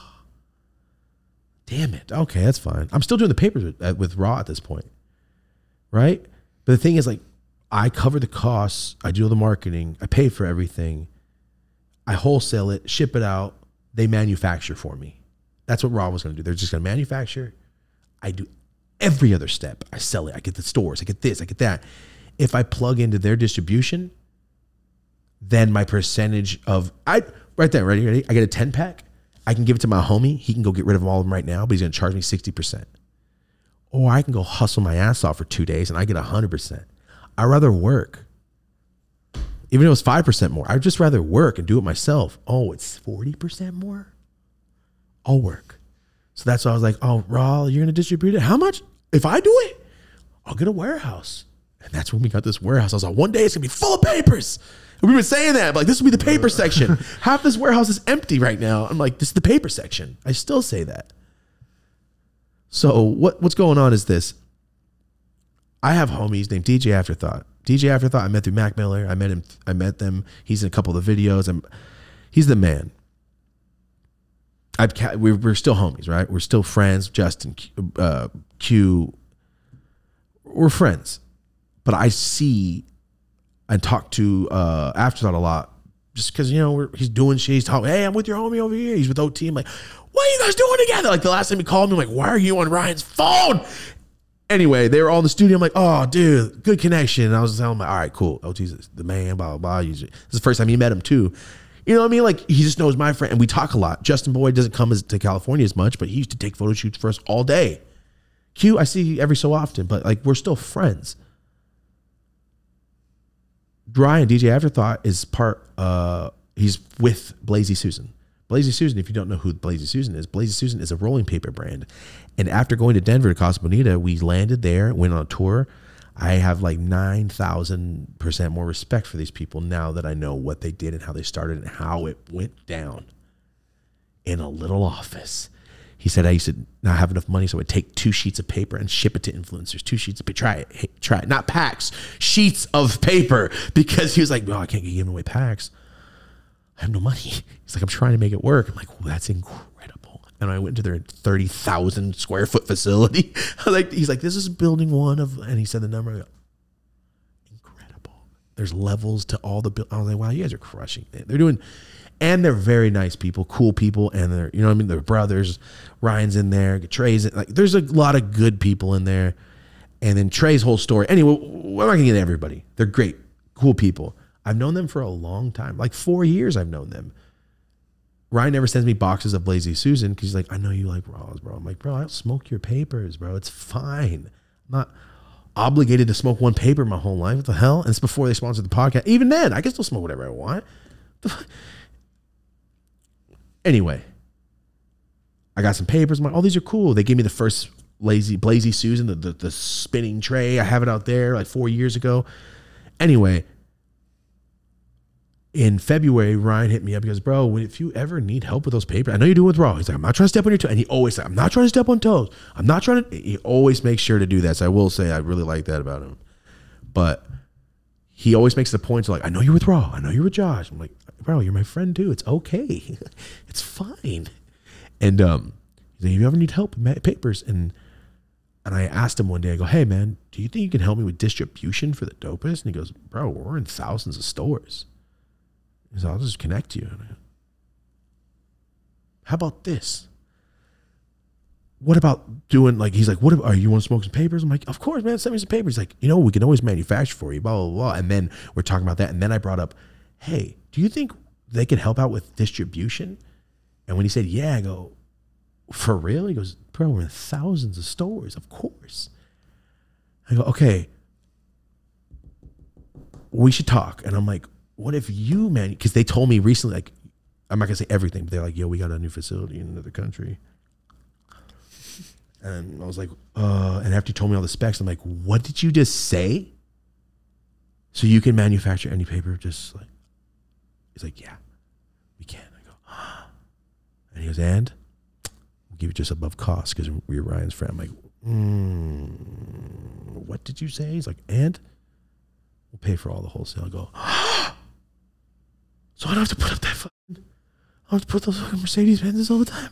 He goes, no, we'll cover it, man. We'll do the percentages, and this is the norm, and this is this, and for wholesale. And he goes, and you for e-commerce, you keep it all. You can do it. You run the site. We won't touch e-commerce. We'll just do wholesale and manufacture and pay for it. And I go, and he goes, oh, and we can help you out with that distribution problem with those. I'm like, what did you just say to me? He basically said, hey, sir, here's the new car you wanted. Also a new house. Yeah, and we'll clean it every other day for free for life. And a chef will be here every morning to come. What? Just stop. It's a yes. So everything they said, I'm like, what did you just say to me? And I did the math and I go, what did you just say to me? You're going to put up that much money? Let's go. And I go, what about the pay? And then when I found out about all this stuff, I go, so it's exactly what I need? You can make everything in how? I was like, oh my God. And then now we're doing, this contract is signed, by the way. We are 100% in. Blazy Susan is powered. We're powering my whole company. Can't say the name yet, but it's very cool looking. I'm excited. It looks badass, actually. After going to their facility, I realized that it's a life-changing business. The things that I'm going to be able to do with that company running is incredible. It's shocking. I don't want to get too into it. It's just unreal. And the first two people sponsored are Marty and OG, fully sponsored by my paper company. What? Yeah, I talked to OG about it this weekend too. Yeah, come on. I can do that now. I'm like, yeah, no, this is you, and that's you, and then I can actually pay you, and I can actually pay you. It's so cool, dude. It's so badass. So that's what we're doing, and it's just incredible. So that's the announcement. If you didn't read it in Forbes, I talked about it in Forbes fully, which is a weird thing to say. If you didn't read about it in Forbes, I talked about it in Forbes. What the fuck? Come on. Yo, that's so sick.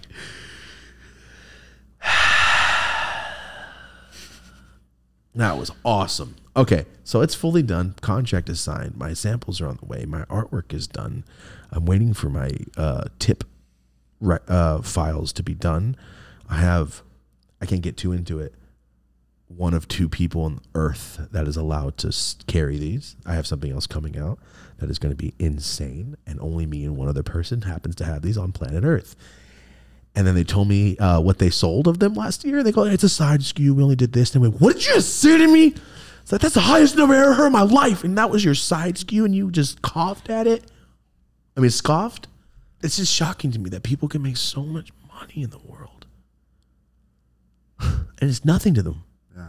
They go, how much did you, what did you say? He goes, yeah, I mean, it just, we introduced it, so it's not that high. I go, and in my head, I wanted to be like, that's the highest number I've ever heard in my life. But I didn't want to show that I'd never heard that kind of number. I was like, oh, yeah, that's good. That's good, man. And in my head, I'm like, holy shit. I'm trying to be a little more. Like, oh, yeah. Nice. So the car dealer doesn't go, 19,000. I tried to buy a truck the other day for somebody. Mm-hmm. I mean, they're probably not going to see this episode. I was going to surprise them, but they're not going to see it. And the guy got me. I was talking to this dude. He was kind of a dick. And I had to go get up at 7 in the morning, drive all the way to Orange County, do all this stuff. I just went to bed at 1. I was like, oh, man, it's my only day that I can sleep in. It's not the day I can sleep in. Fuck. I was like, it's okay. I'm surprised. It's a present. And I woke up at 2 in the morning to see his email going, actually, my son says that's too low. He wants this for that. And I went, bro, what? I was like, you're asking me for more than the asking price the morning of? No, thank you. That's annoying. What an asshole. People do goofy shit with that type of shit. I got him to the number and he's like, yeah, that's the number. That's fine. I go, cool. I'll bring cash tomorrow.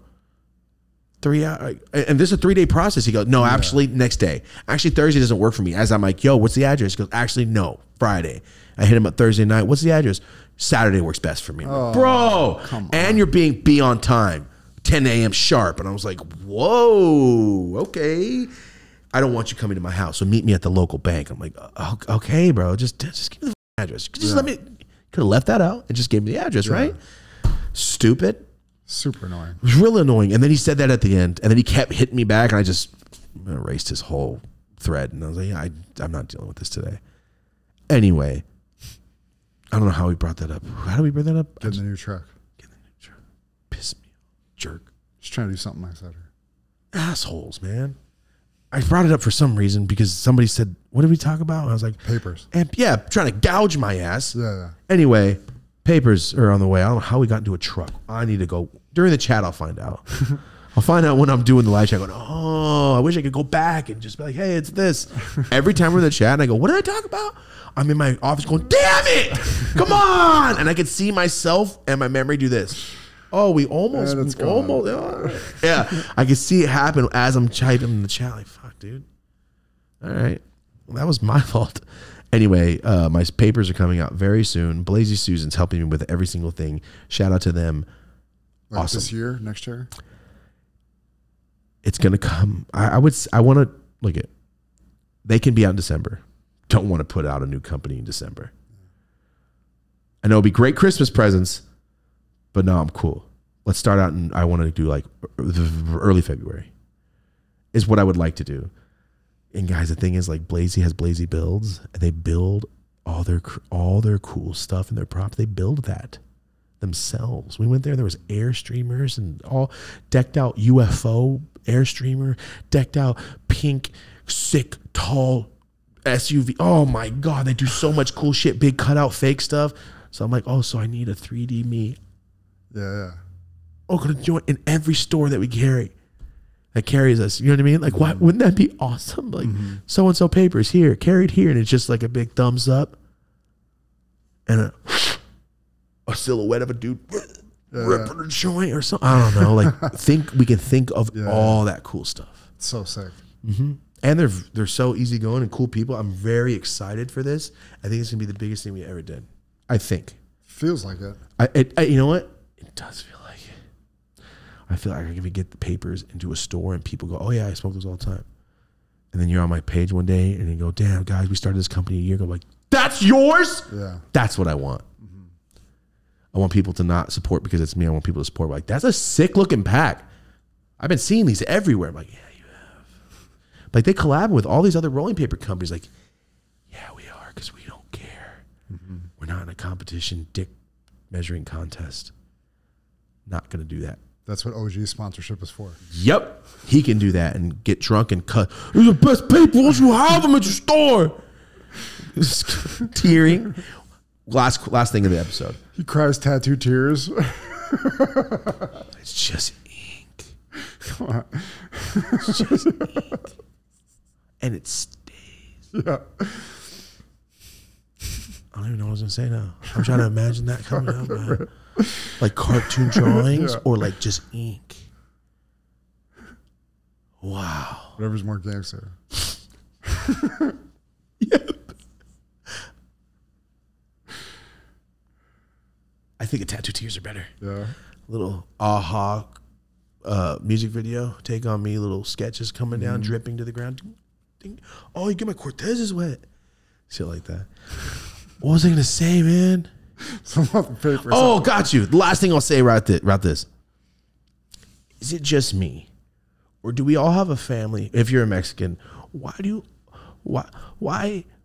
is somebody always crying? Every time everybody gets drunk, someone's just crying. Why is that? There was a crying Mexican girl at the Seattle house. She was drunk. Not in a fight with a boyfriend. No. Just crying. No, boyfriend was great. See, that's what I'm saying. It's not because you're getting an argument. It's just like, oh, I love this song. And fools start crying. Or fools just get drunk with their beer and just be tearing. Why are Mexicans so emotional? I don't get it. I don't remember what it was that it reminded. Oh, I think it was my dad. I'm like, I hate when this fool, my dad's been getting all drunk again and shit. So I'm like, God, I hate when this fool's drunk. And I just think about, he's just getting all emotional and shit. God, I hate drunk people. Yeah. God, no, I love drunk people when they're fun. Hate drunk people when they're annoying. Yeah. Also, last thing I'll say, at the strip club, I walk back around the bar and some guy's talking to Rosie, and obviously it's fine. He's not being a weirdo, but he's like, oh, it's your husband? All right, man, cool, man. And then I was like, this guy's cool as shit. He had a Mahomes jersey on. I was like, you at the game? He goes, yeah, man. I was like, oh, we were there too. He's like, oh, well. I was like, that's cool. And he's like, so I can't find my friends. They're going to the ATM, and now they're gone, and they won't answer their phone. I'm like, that sucks. He's like, my flight's in 2.5 hours. I think I'm just going to hang out here. I was like, yeah. And I don't know why, but the guy was so awesome and cool as shit. And we were about to go to the strip club 40 feet away. And we're like, we're about to go to this one, man. And he's like, everybody seems kind of mad here. I go, yeah. It's one of those strip clubs where you can walk in and not spend any money and just be like the guy there. So there's this guy that walked in, kept smoking cigarettes and had $1 out and never threw it. He kept walking up to the stages and dancing himself, like getting down to the ground and dancing, and then just puff a cigarette and walk on. Never dropped his money, ever. And that's the kind of place it was. So all these dudes were just sitting there pissed. And there's a bunch of dudes. And every time I go, and I'm not trying to be a dick, but every time I go there, I'm like, why are you here and not spending? It's weird. It's like the girl standing there going, so I'm not attractive or something. Am I dancing wrong? Usually you throw money up here. Guys throw, why aren't these guys throwing? I feel like, ugh. Yeah. That's how a couple girls up there, they were kind of like, I was like, whoa, I feel bad. You guys are weird. You guys paid the fee to sit here and stare 1 foot away and drink your beer and not throw. It's like you feel like you're gonna pounce on people. It's just you've been there. You've been there. If you ever been to a show, be like, ooh, that guy's kind of. I would hate to be a girl. That's all I think. I would hate to be a girl. That sucks. Dudes are the worst. Some dudes are the worst. Yeah. So I always just get a little thing and I throw it in the air and I just like, all right, you should start. And I'm with Rosie and she does it the same thing. As soon as I walk in, I just go to one of them and go, all right, boom. And I sit down and it's fine. And you can always tell that the girl's like, oh, thank God. I just feel terrible, dude. It's like, oh, you didn't get picked for the team. And you're the only one. Yeah. And all the gross guys are staring at you too, by the way. It's just a weird situation. Yeah. And this bar was this strip club was like a bar. And all the girls looked mad. So I kind of wanted to leave too. And Rosie was like, I smiled at 3 girls and none of them smiled back and walked by. I was like, oh, it's time to go. And the guy, he brought it up. He says, girls seem a little mean here. And he said that and I was like, yeah, they don't feel, they look mad. And we're about to go to a strip club. That's after he told us about his friends. He goes, I guess let's hang out here. And we're about to go to a strip club next door. He goes, can I go with you guys? Walk over there? I'm like, yeah, dude, come with us. What the f? And we're walking down the street. I'm like, oh, what's up, Josh from Texas? He was cool as shit. Got his Instagram. Birthday's May 3rd. Be in Vegas again. I remember. Don't worry. And we go to the next strip club, and he's just solo. And he's like, damn, these guys are gone. And he's like, he came in town with all his homies. And he goes, and I answered their phone. Anyway, they went across the street to the ATM. They finally found him. I guess the calls weren't going through. Like, bro, we've been looking for you. And we get there, and I can hear him across the stage saying stuff to the strippers. And me and Rosie almost like, not like cause a scene, but we're laughing so hard that we're trying not to laugh because the stripper's in front of us on stage. And we don't want to be like, dying laughing. She's like, oh my God, what? We're like, but I'm trying my best not to cackle. Okay. I can hear him say shit. And one girl comes up, Mahomes! And he goes, ah! He starts yelling. And every time someone comes out, he's, woo! And he yells like it's 1986 at Roadhouse. And he's just, the guy's the coolest. Yeah. And Rosie, I'm like, Rosie, am I tripping or is this guy hilarious? Like, he's so fucking funny. And I can hear him say things to the strippers and it's unbelievable. The girls are laughing too. I'm like, yo, this guy's a fucking comedian. Yeah. The shit he's saying is, no, it's too good. And then the girls leave and like another stripper's coming out and like the music dies down. So he says something kind of loud and then the music dies down when he says he's like, I'm singing the shit though. He's sitting at the stage. So he's like, because the music's like, and the music dies down. So it's full volume. Yeah. And there's like private rooms or something. There's a bunch of big ass small Mexican fools. He goes, you gotta get my dick sucked up there? And you can hear him say, he goes, oh, you think? You think so? But he kind of plays off, do you think I can? And all these guys are cackling. The whole strip club was just dying at this guy. Like, and I don't know what it was, but he was so damn funny. Everything about the guy was hilarious. And then I went to the bar, and when he first got there, he's like, all right, you're here. What'd you get? He got the same drinks as me. I was just drinking what you're drinking. I'm like, this guy is hilarious and cool. And I met the bartender, and dude, people are mean in Vegas. I tipped him, and he goes, bro, thank you. Yeah, man. And I came back, he's, oh, what's up, man? Yeah, how you doing? I'm like, he's like, thank you for tipping me. You're like, oh, what? No one tips you, bro. I tipped every single drink. He's like, yo, what do you, he started giving me free shit. It's like, it's okay. He's like, no, please. God, no, people are rude, dude. He's like the only guy in here. I'm I'm sure he doesn't get tipped often. Tip his ass, dude. He's giving you drinks, man.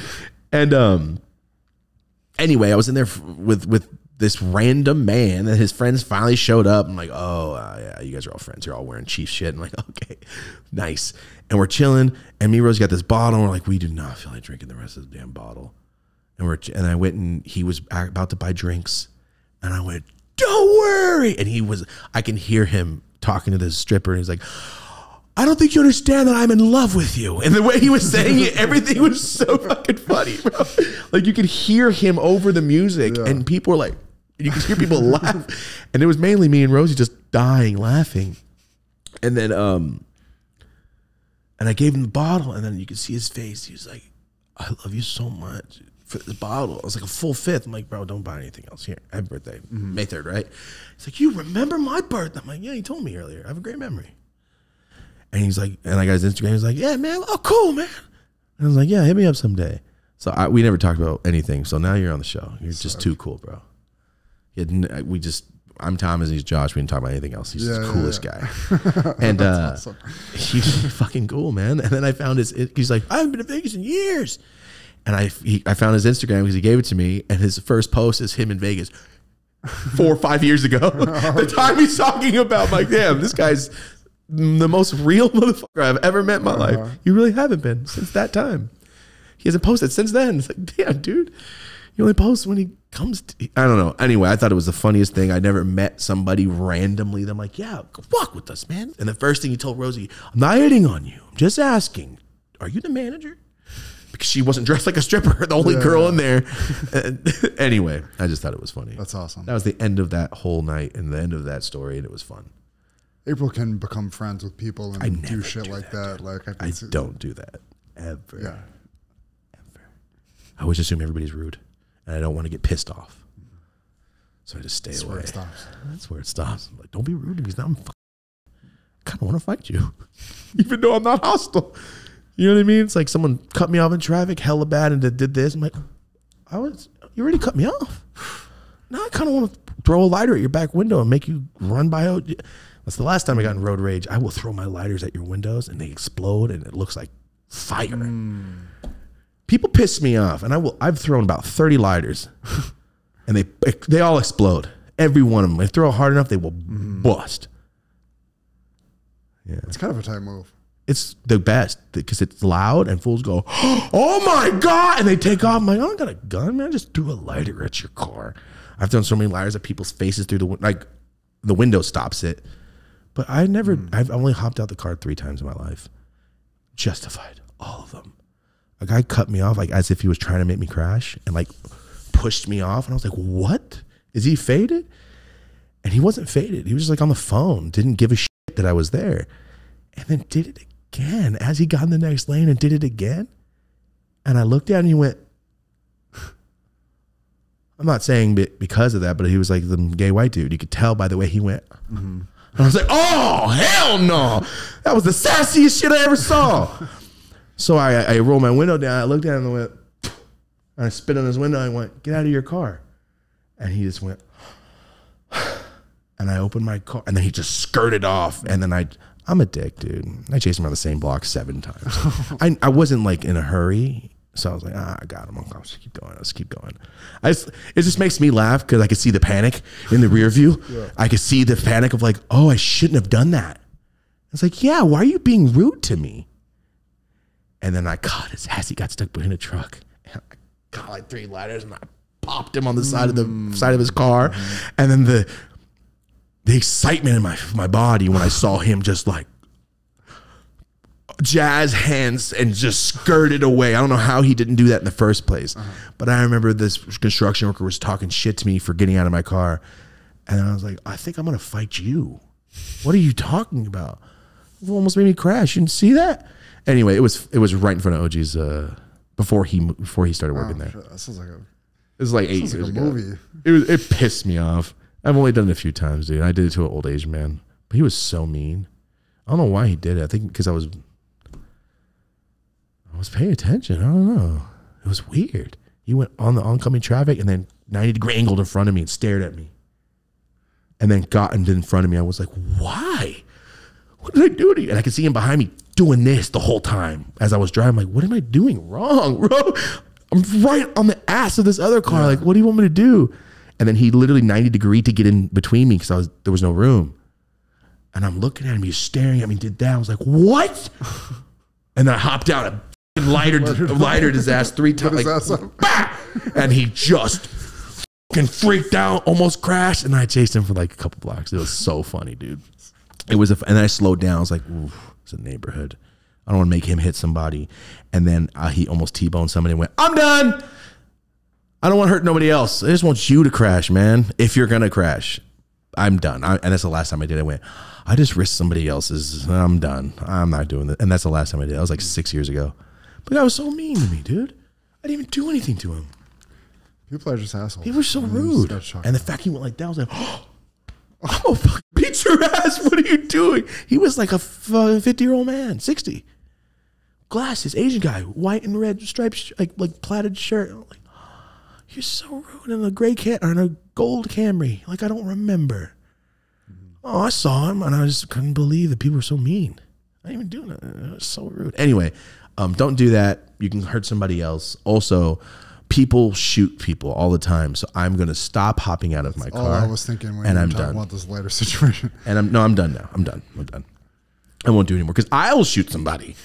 Back then I didn't have a gun. It's like now it's like, you have a gun? Can you quick draw faster than me? Not for real. I'm not gonna shoot anybody, guys.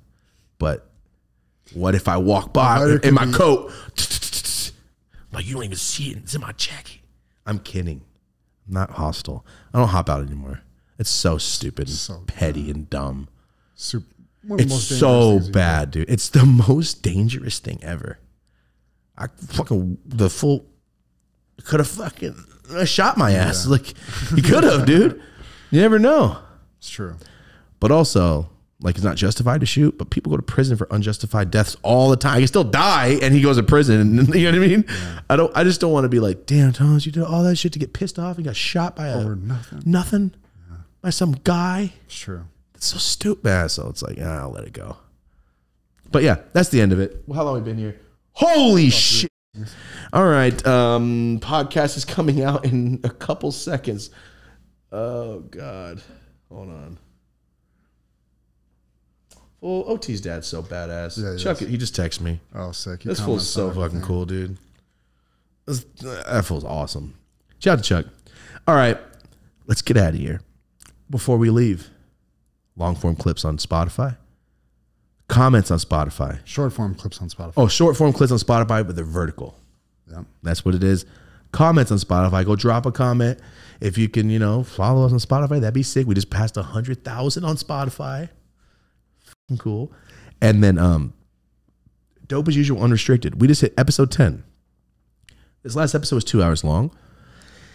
Very, very, very ridiculous. That's the episode I'm like, yo, you know what? I could say some of this again. I could start. I think I could say, because some of this shit is bad. Some of the shit we say on Unrestricted is terrible. But that's the whole point. What it's there for. Yeah, that's what's the whole point. So go ahead and check it out, guys. We really appreciate it. For everyone that signed up, we appreciate you guys. And remember, it's 4 episodes a month, once a week on Mondays. But there's hella more. There's way more shit.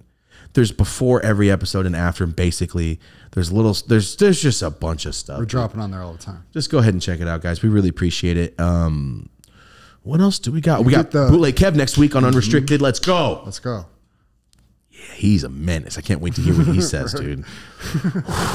Jesus Christ. Oh, shit. No, I saw her face and it wasn't Rocco, so I was like, who the f just got into the warehouse? Intruder. Mom, that was crazy. No, your face came from behind the camera. I thought some random fucking lady just walked in and was like, oh, shit. Crack this fucking homeless lady in here. Not for real, guys. Homeless? Oh, come on now. Mom, who else wanders into buildings and goes, hey, crazy motherfuckers, man. I was trying to be quiet. I was literally about to sign off in 6 fucking seconds right now. What time? You got here fast. Yeah. I feel like a fucking maniac. Yeah, you got here fast. You guys look identical. It's kind of creepy. Huh? You guys look identical. I know. That's weird.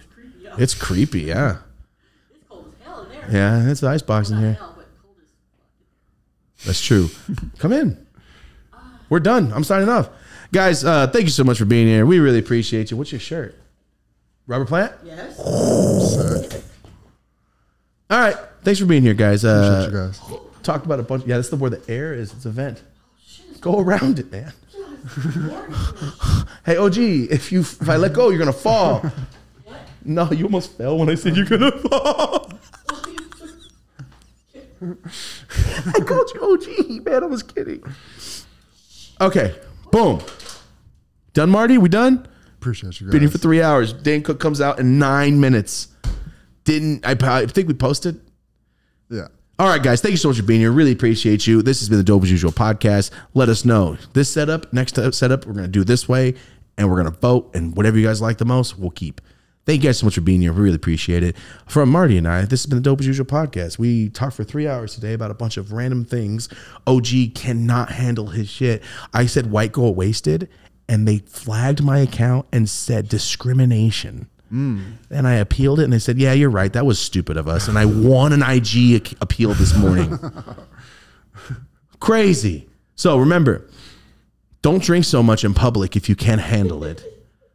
Micros are gone.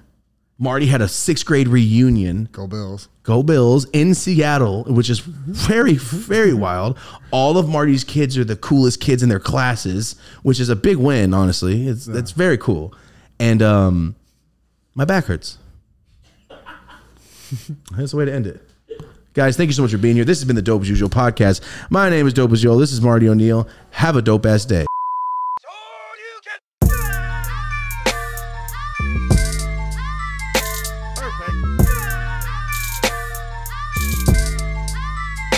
Perfect.